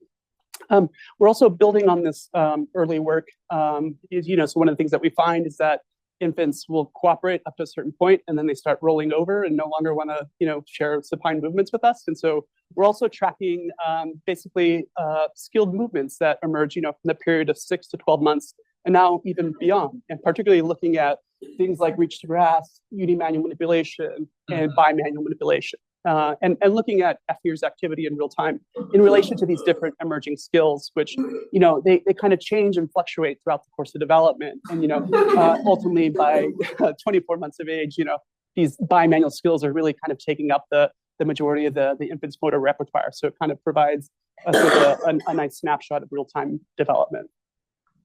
So I won't go into this as well, but, same thing, we're able to identify contralateral activity in these typically developing infants. And our next step is to actually apply this with a clinical population of children who are at risk for CP or who have been diagnosed with CP. And so really we want to use, information about motor development and brain plasticity to develop new therapies. So trying to understand when these areas become active, what are the types and frequency of movements that promote activity-dependent development of cortical areas, and how we might, one day potentially target those brain areas or adaptive areas, other areas that may potentially contribute, to adaptive plasticity using things like contingent non-invasive brain stimulation. So that's sort of the science. And I kind of just want to end with a few life lessons, things that kind of happen, outside the walls of our studies. And, I think one of the things that I've appreciated, and I'm sure you've heard from many other of, the folks in this room, is that Kathleen has always encouraged us to, find our community and be active and be partners in the community, especially with the populations that we're working with. And so my lab has been very busy attending outreach, and coming to things like CP Soccer New England, which is, a great organization that provides opportunities for children with cerebral palsy to just kind of engage and participate and have fun playing soccer. So it's been a real privilege to be able to help out and really get to be partners in terms of relationships that are broader than just sort of research studies. She's also encouraged us to always surround ourselves with hardworking, fun, and passionate people, and so that things really fall in place. And I really feel that's true. And so this is just a snapshot of some of the folks that I've worked with over the years in my lab, and Andy and Kathleen's lab. And so I'm really grateful for all the relationships I developed during my time in Kathleen's lab. And I want to just end with probably the most important lesson that I've learned for Kathleen, and that's to give everyone a voice and listen to what they have to say. And so usually we know when you probably have heard Kathleen say this before, but a lot of times it's in the context of developmental or sort of disability, right? But it kind of extends beyond that. Kathleen is always given us the feeling that there's food at the table for everyone, and really encourage everyone to share their ideas. And so as a first generation student, when I was entering the world of rehab research, I was a little apprehensive because I really didn't talk or look like a lot of people that I was meeting at conferences. And so, for the first moment, Kathleen always listened very intently to what I had to say and made me feel like I belong. And so this is a poster I did back in 2016 when I was in her lab. And then, it's a nice contrast to, this poster that I just did back in 2024, no longer in Kathleen's lab, but she made sure to stop by, ask me questions about my poster, and probably most importantly, ended our conversation with saying, "That's so cool." And for me, that's enough motivation to continue doing, what we do and do it passionately. And so I'm grateful for all the lessons that you've taught us, Kathleen. So thankful to my lab and also to Kathleen. So.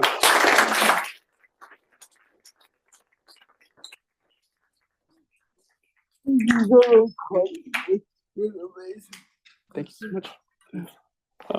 Thanks.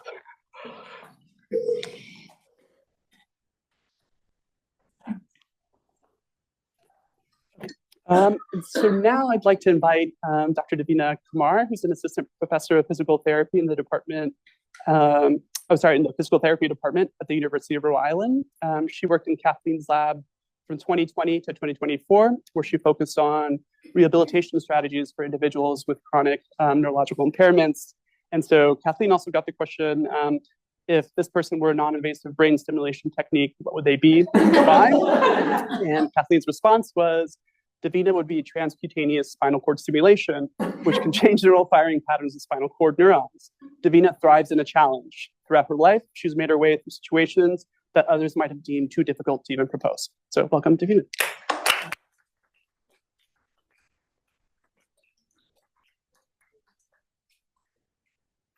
Thank you for this.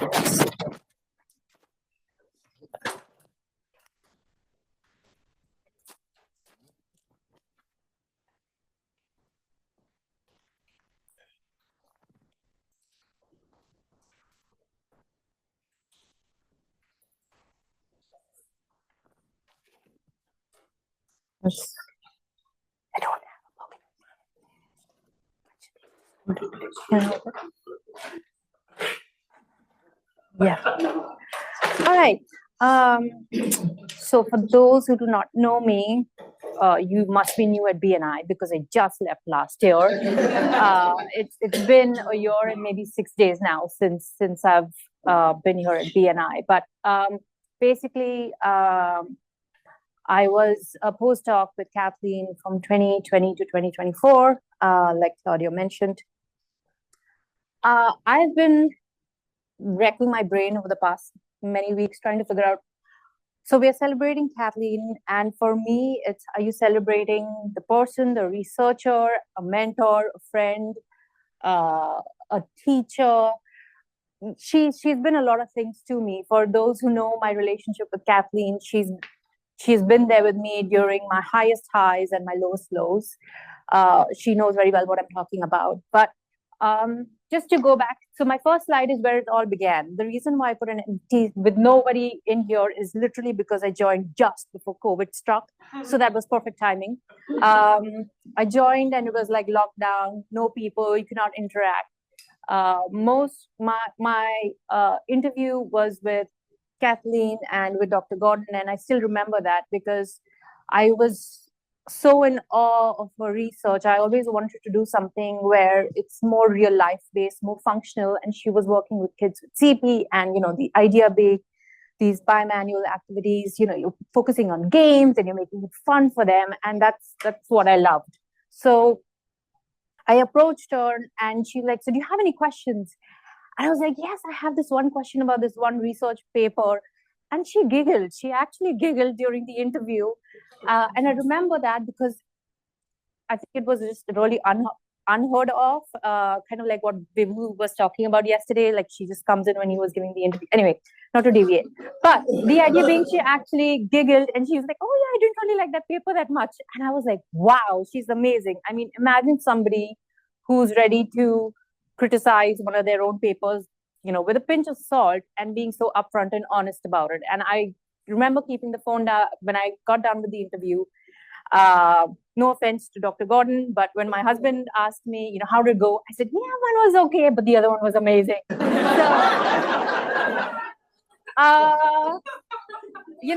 So since then, there's kind of been no looking back because it was COVID. We did an entirely virtual study from home.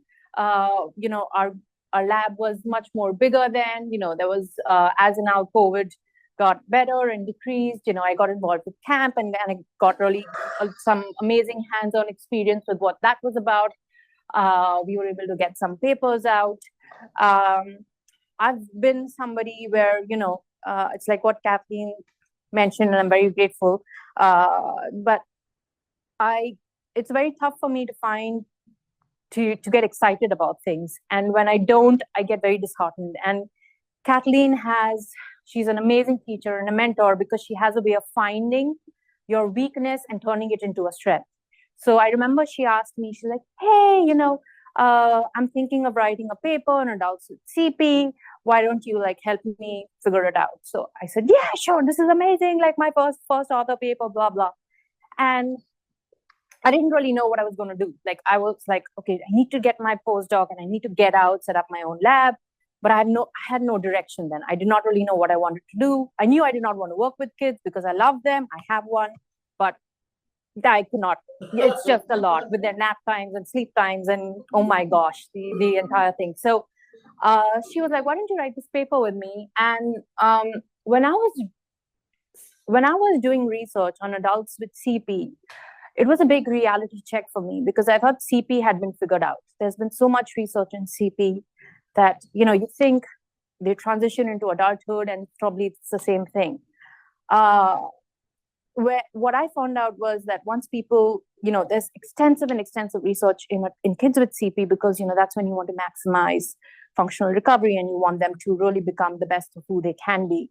But the minute they transition into adulthood, there's a big drop in insurance, there's a big drop in studies, there's limited access, there are so many barriers, like it's highly understudied. And I remember coming up to Kathleen to her office and I just looked so shocked. I was like, did you know that people actually think that women with CP cannot have kids? Like that's been published in literature. And she's like, yeah. And I was like, okay. I was like, did you know that, there's literally nothing out there for women and people often do not have the right equipments to even do something basic as a pap smear for them? And she's like, yeah. So she has a very nice way of not offending you, but she does, kind of, and I was just blown away by that. And I was like, you know what? I have my calling now. I want to focus on adults because, there's been a lot of research, but there's nothing out there. So this paper, and I always thank her for it, and she knows that. She kind of opened my eyes to, this entire black hole in the area of adults with CP, and that kind of has led to my future now in it. So that's where basically I'm heading now at URI. So we continued with that. The other thing, again, Kathleen came up to me one day. She was like, hey, and I love her Hayes now because it means there's something exciting happening. But she was like, I have this opportunity. People at NCAN have approached me for the study in age reflex. And, they want to look at adults since that's, the area that you're heading in. Maybe you're willing to participate. And I was like, yes, this is amazing. So not to get too much into it, but the basic idea is that age reflex has been tested in people with stroke and SCI, and they've found that, reflexes can be modified. It's usually done at a subconscious level, but the idea being you can decrease reflexes and improve, walking abilities and so on. What drove me towards it was the idea that since spasticity, which is increased muscle tone, which is seen in people with CP, this age reflex is one of the pathways for it. So the idea being maybe, we can use this as a way of decreasing spasticity, and that would be amazing because it's non-invasive, it's non-painful, and it could be like a game changer for the world of, neuro, where we have so many neurological conditions where people have spasticity. So Kathleen was on board with it, and she helped with the setup. We were able to get an entire room. She used her own funding to support me in my research, and there was no looking back. Now, since then, I don't want to get too much into like the sciencey aspect of it because I think she's done a lot more for me beyond that. She was the first person who hugged me when I found out that my son does not have a hole in his heart. She was the first person to call and contact me after my husband had his heart surgery. When I asked her for 2 days off, she said, take 10 days off. Don't tell anyone about it. It's fine. And I think just more than anything, she's just taught me to be a really good human being. I think I think I echo what everybody has said today and yesterday about how kind Kathleen is. I think just speaking to her, she's never the type who would kind of show off and be like, oh, I have so many R1s and I have this and that. She is so humble and so down to earth that I have never hesitated to ask her a dumb question, no matter how dumb it might seem, like that kind of like, oh, did you know people think, women cannot have kids? And she's like, yeah. So that's Kathleen with me and my son on my last day here at BNI, and yeah, just taking her legacy forward. I'm an assistant professor now at University of Rhode Island, and I think some of things that her words and her thoughts that I've carried forward with me is first, never ever take no for an answer. I love that about Kathleen. She's always stood her ground for her ideals, for her principles, for her approach towards life, for her fight towards, being treated as equal, no matter what. And the second thing is just being a boss.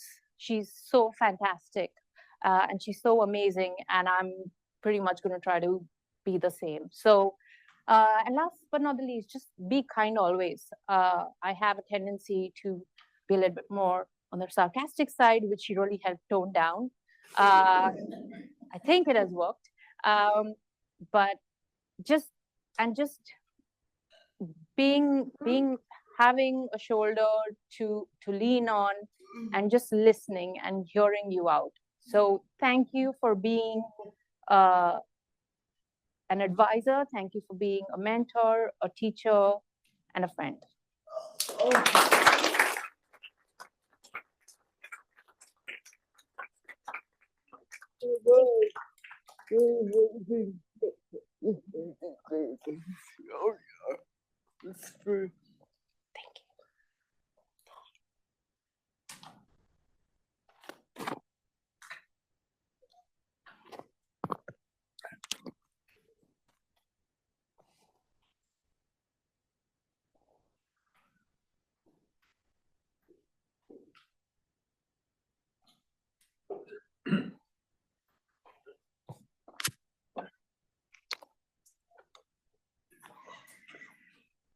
Great. So it gives me great pleasure. So unfortunately, Donna Zeiger couldn't be here as well, but to introduce Donna Zeiger, who overlapped with Kathleen during her time in Jack's lab and worked as an undergraduate research assistant.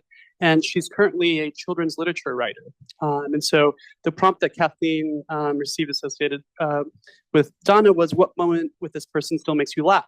And she said, I remember when Donna began to talk about this cute boy she just met, Ziggy. She was especially excited to go on the local student Seder every Friday. She would come back the next week with more good stories about Ziggy. A few years later, Jack Martin, his wife Carol, and I went to their wedding. And in December 2024, my parents and I visited them and their 3 lovely children. So great. And I'm going to play this video. Hi, everyone. My name is Donna Zeiger. And when I first met Kathleen, I was a college kid. I joined Dr. Martin's research lab where these smart, intimidating people conducted neuroscience research. Might as well have been brain surgery. Oh, wait, that's exactly what it was. Kathleen was an established scientist and a postdoc in the lab, and she was assigned to be my mentor. That turned out to be incredibly lucky for me. Thank you, Dr. Martin. Kathleen was kind, patient, and she answered an endless plethora of questions about journals and the cat corticospinal development. She was hilarious, and she also always looked out for me. It was Kathleen who caught that my spinal cord cross-section was totally inverted left to right as I was practicing for my senior thesis presentation. Kathleen came to our wedding. We still use her New York bowl and think of her every single time. And then I went on to grad school and beyond. Dr. Martin was certainly the kindest and most supportive mentor, but also having Kathleen in my corner, a successful female scientist role model, was invaluable. For those of you who don't know, I've written a picture book about Kathleen's story for children, and it's coming out this fall. I'm excited to share a little bit of it with you. It's called Rewriting the Rules, How Dr. Kathleen Friel Created New Possibilities for Brain Research and Disability.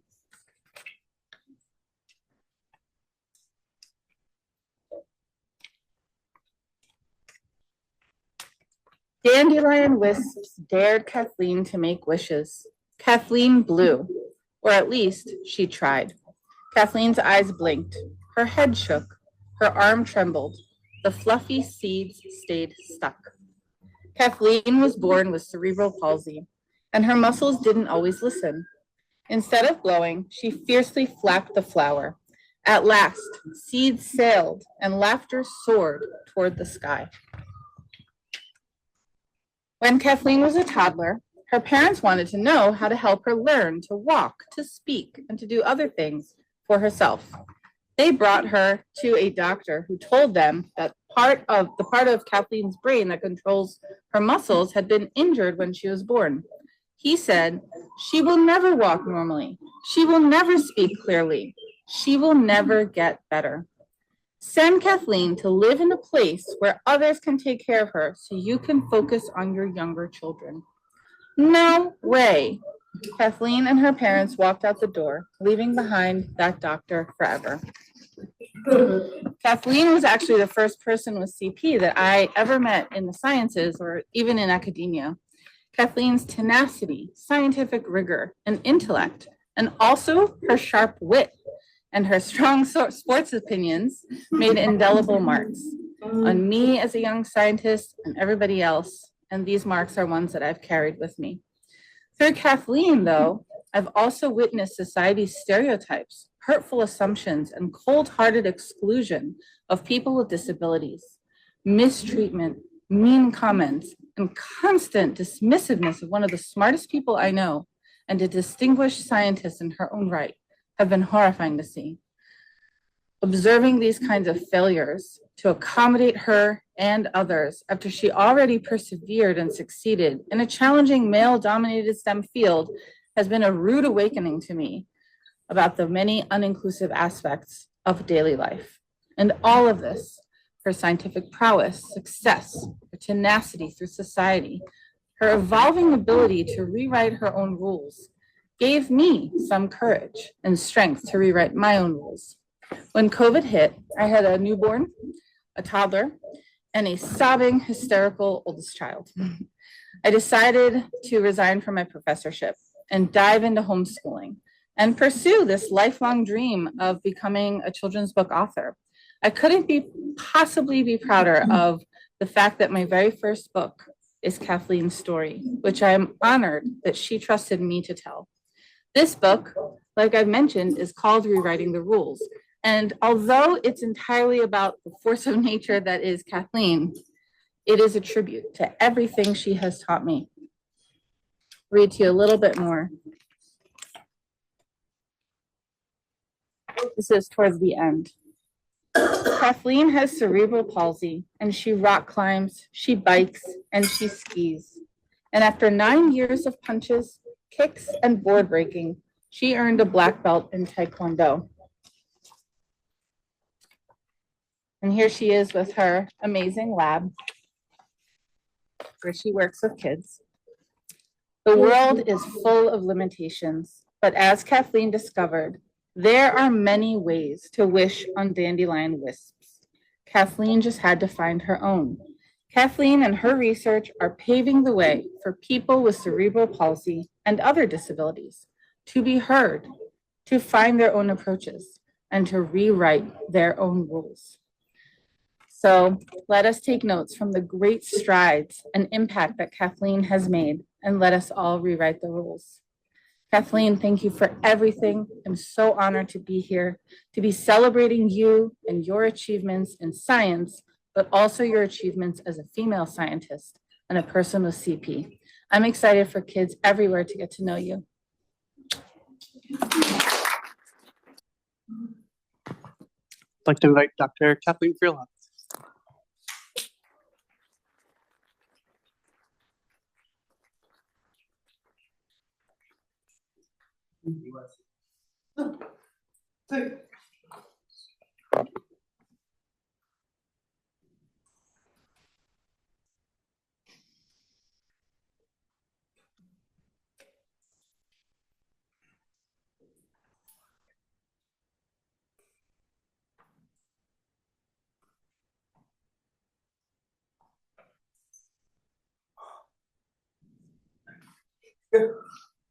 Oh, wow.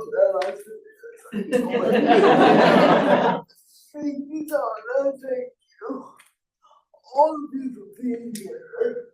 All of you here. All of you online here. And all of you at the church in the first part of my life, my career, my everything. So, thank you so hard because there are so many people and I'll just will be here for like a whole month if I wait. You all have very important. You all made very important marks on me. So I see people here. I see people who were in. Oh, wow. Yeah.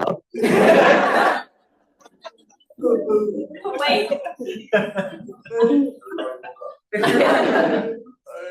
We good? Here I see people who are actually in our resource study who are now in college. And there are people from my days in Columbia who facilitate Melissa Baker. She facilitated my first year, which was not bridge. So thank you for helping me in that bridge. There are people from my fellow here. We put this so much. There are people who were students of consultants who have gone out and there are collaboration came as far as Oregon, California, just to be here. It's so touching. So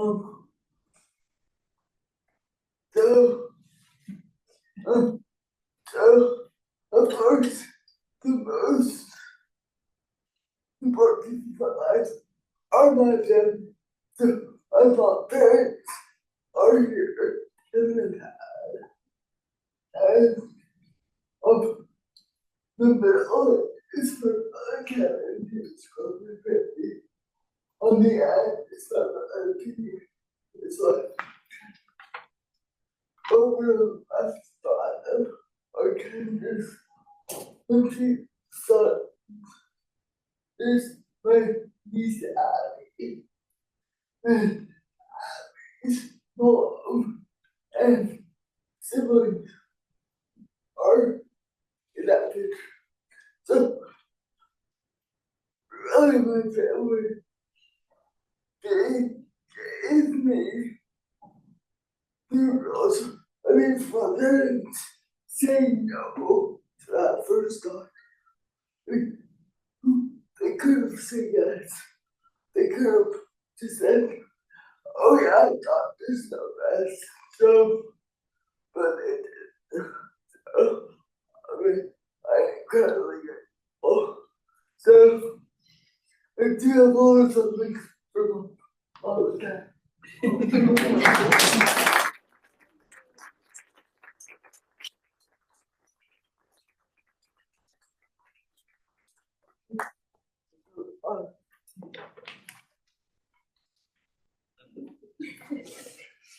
The one without with me.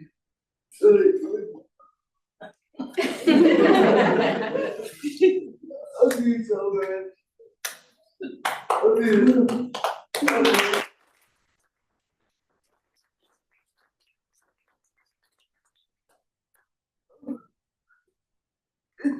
This day was impossible. I am so lucky. Thank you, God. Thank you, Claudia. Thank you to all the people who spoke, all the attendees. I like to say, well, actually, the one who we know does everything. I feel who's that?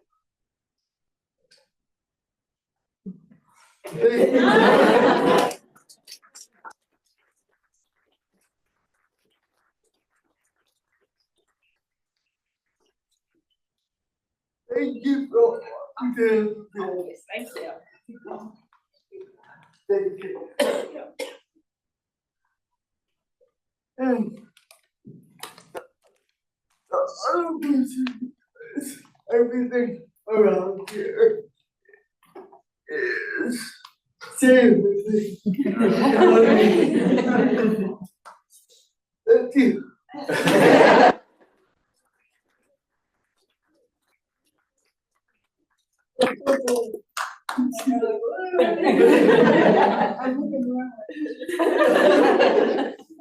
Thank you for all that you do for today. Always. Thank you so much.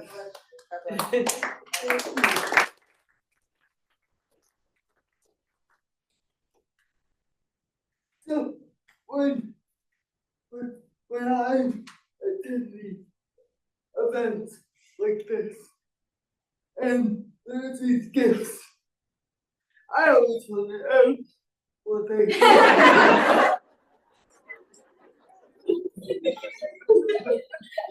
there's a message. So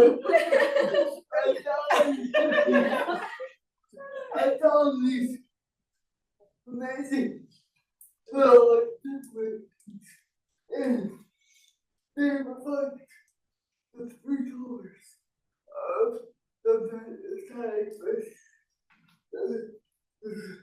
It's pink, green, and teal. So who knew that? You really can find anything online. And thank all of you. Yeah. This is a really amazing place to work. And yes, that's Chicago. It's called but this is not the end. Just in my last town,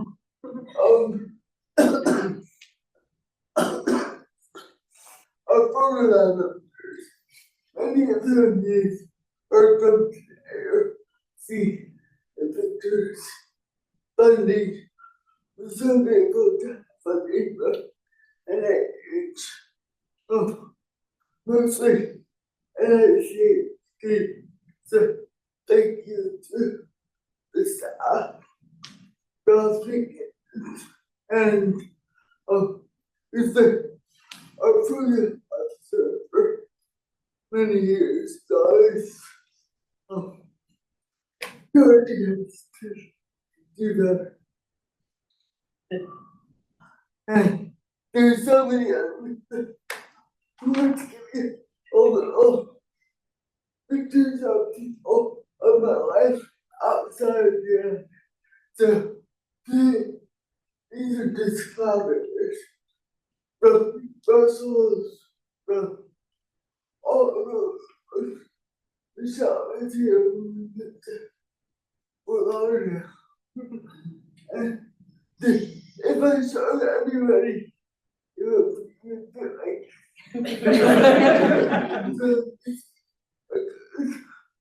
so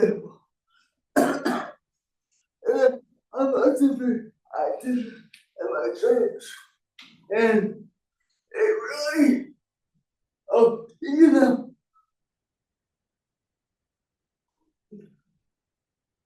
this is not a religious place.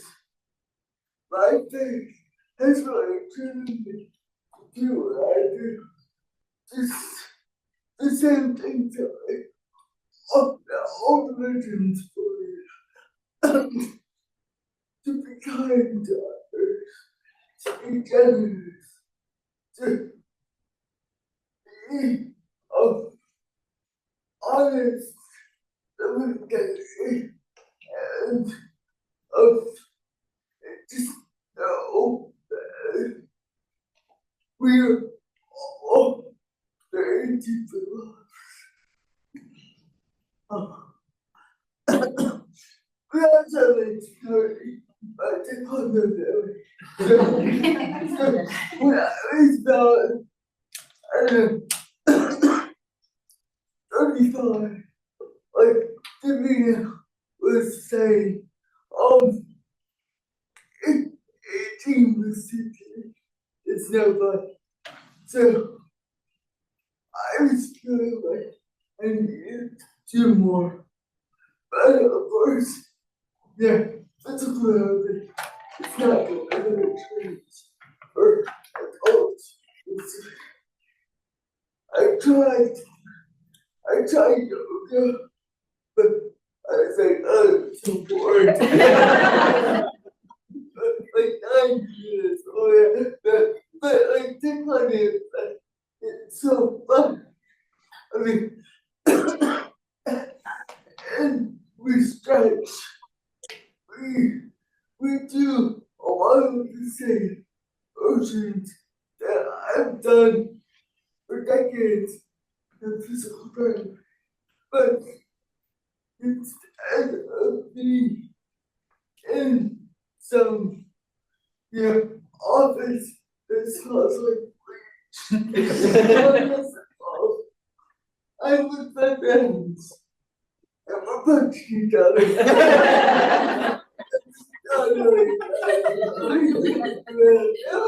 It's so fun. Oh God,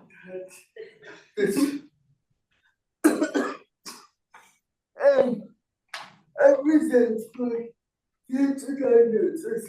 I got really involved in the cancer treatment.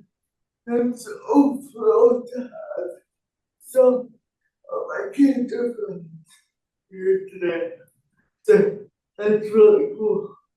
Oh, living with NPC is not easy, and really women people who understand are people who have gone through it. Unfortunately, since NPC is terminal, half of these people have died.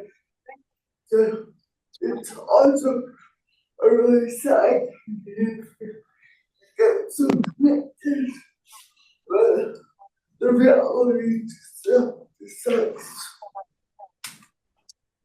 So I only go in your corner.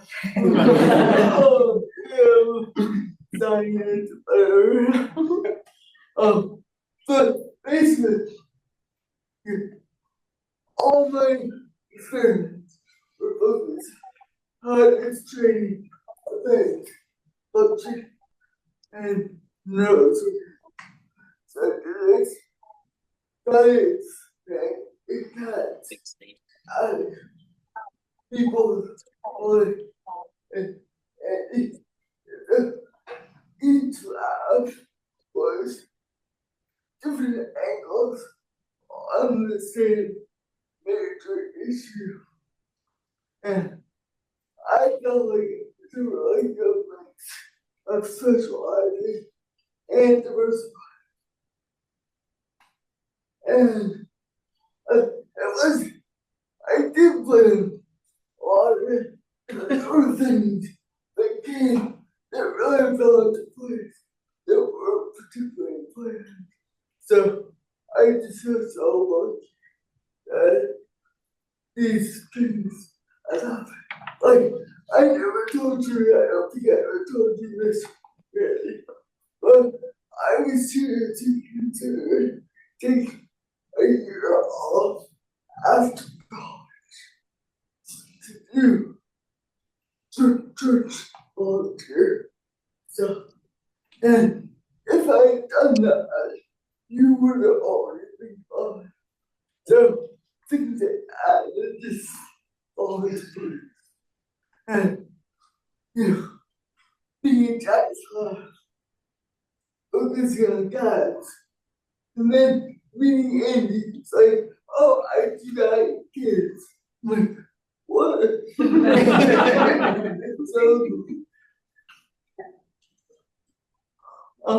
So I know, I a lot of it, what I think is changed. But basically, kids, we need better. Please,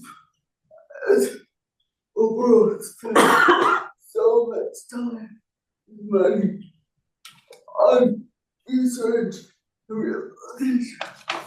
And I only want to improve somebody's function a little bit.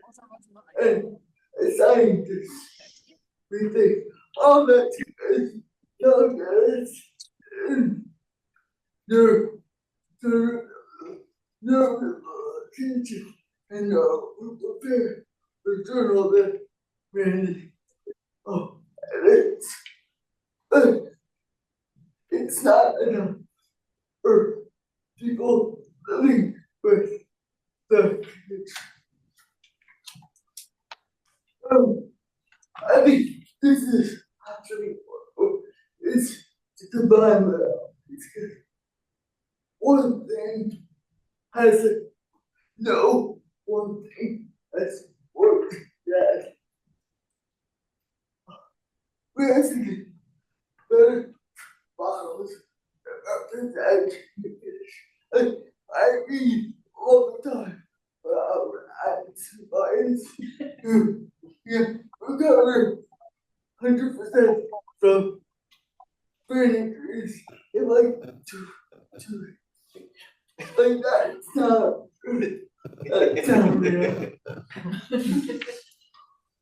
And I think we really, as a country, need to focus on not just rehab a 6-week like that's insurance will pay, but really lifelong.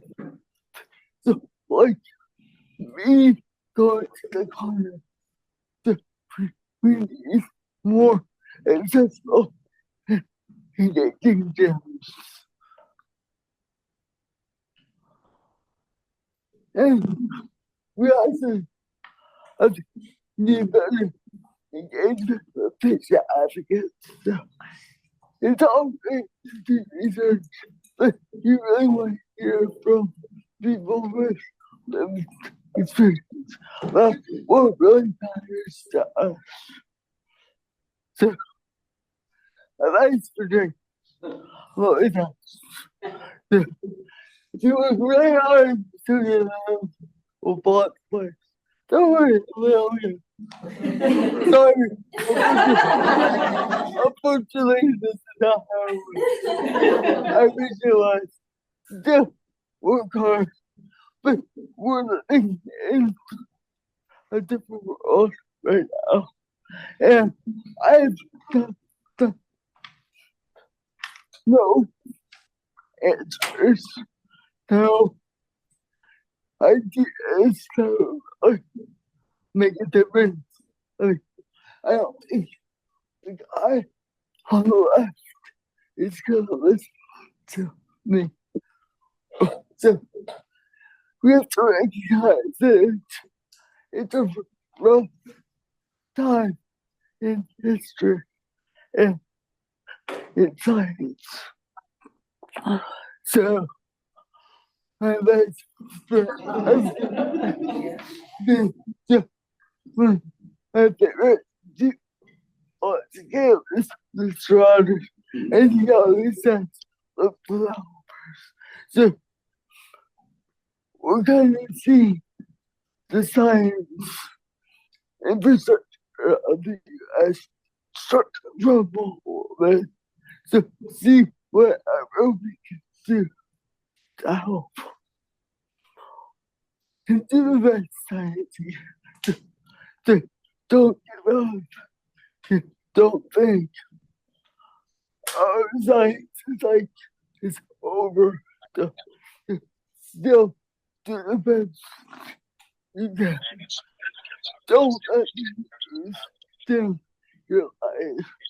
We have so much fun, and don't let anyone take your life.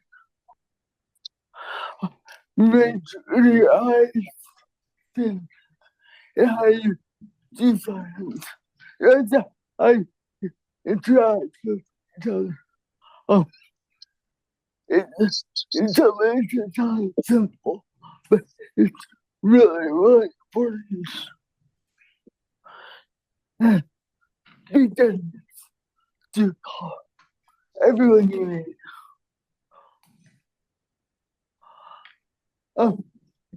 And just not, even though things are kind of crazy right now, we are privileged to do what we do. It doesn't mean it's easy. So, if you get frustrated, join the club.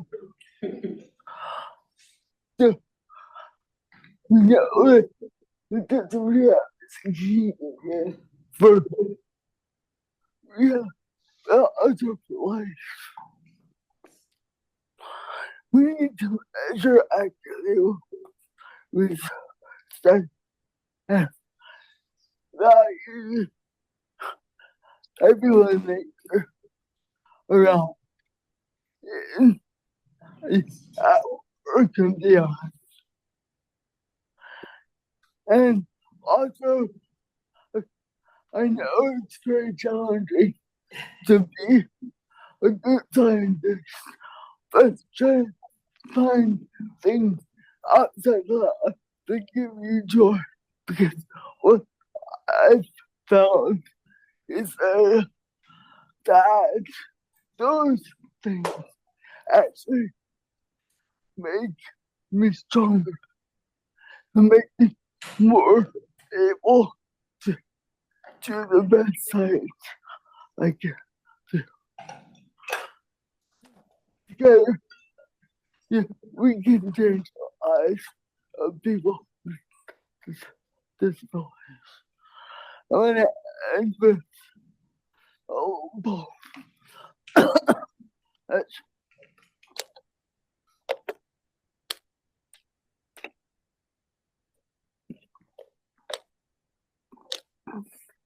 to be honest,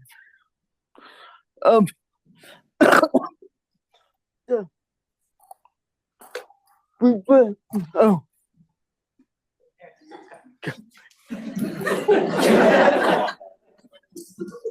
we've been the scenes the one day girl, we wanted the scenes already planted, knowing they hold future promise.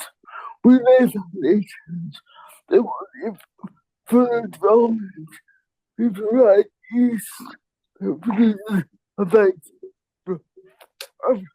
beyond our capabilities. We can't do everything, and there's a sense of liberation in realizing that this enables us to do something and to do it well. We may never see the end result, but that is the difference between the master builder and the worker. We are workers, not master builders. We are products of the future, not Earth.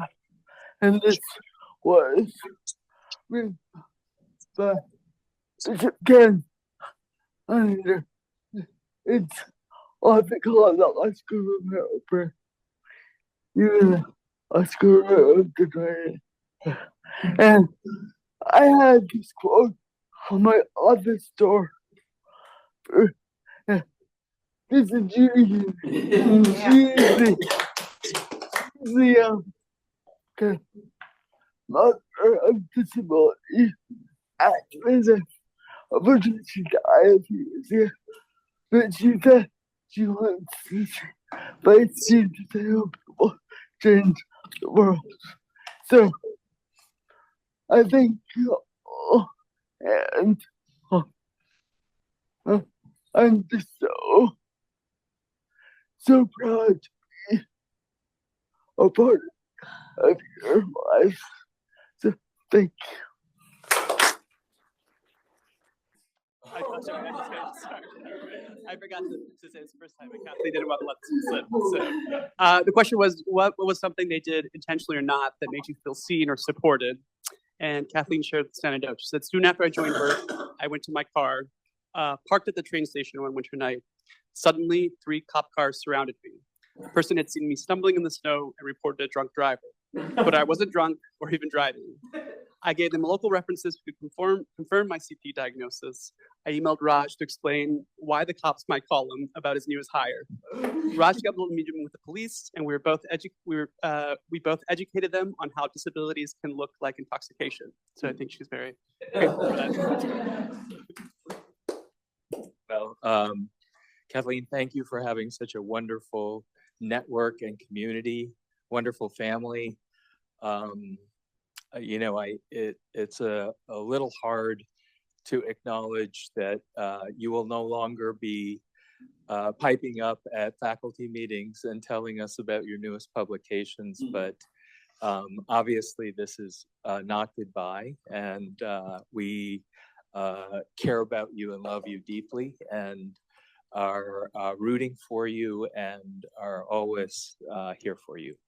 And I just want to thank all the speakers for their really heartfelt and obviously sincere comments about the incredible contributions you've made to their lives. And you've made an indelible impact upon BNI. I can show you the physical evidence of that throughout the campus.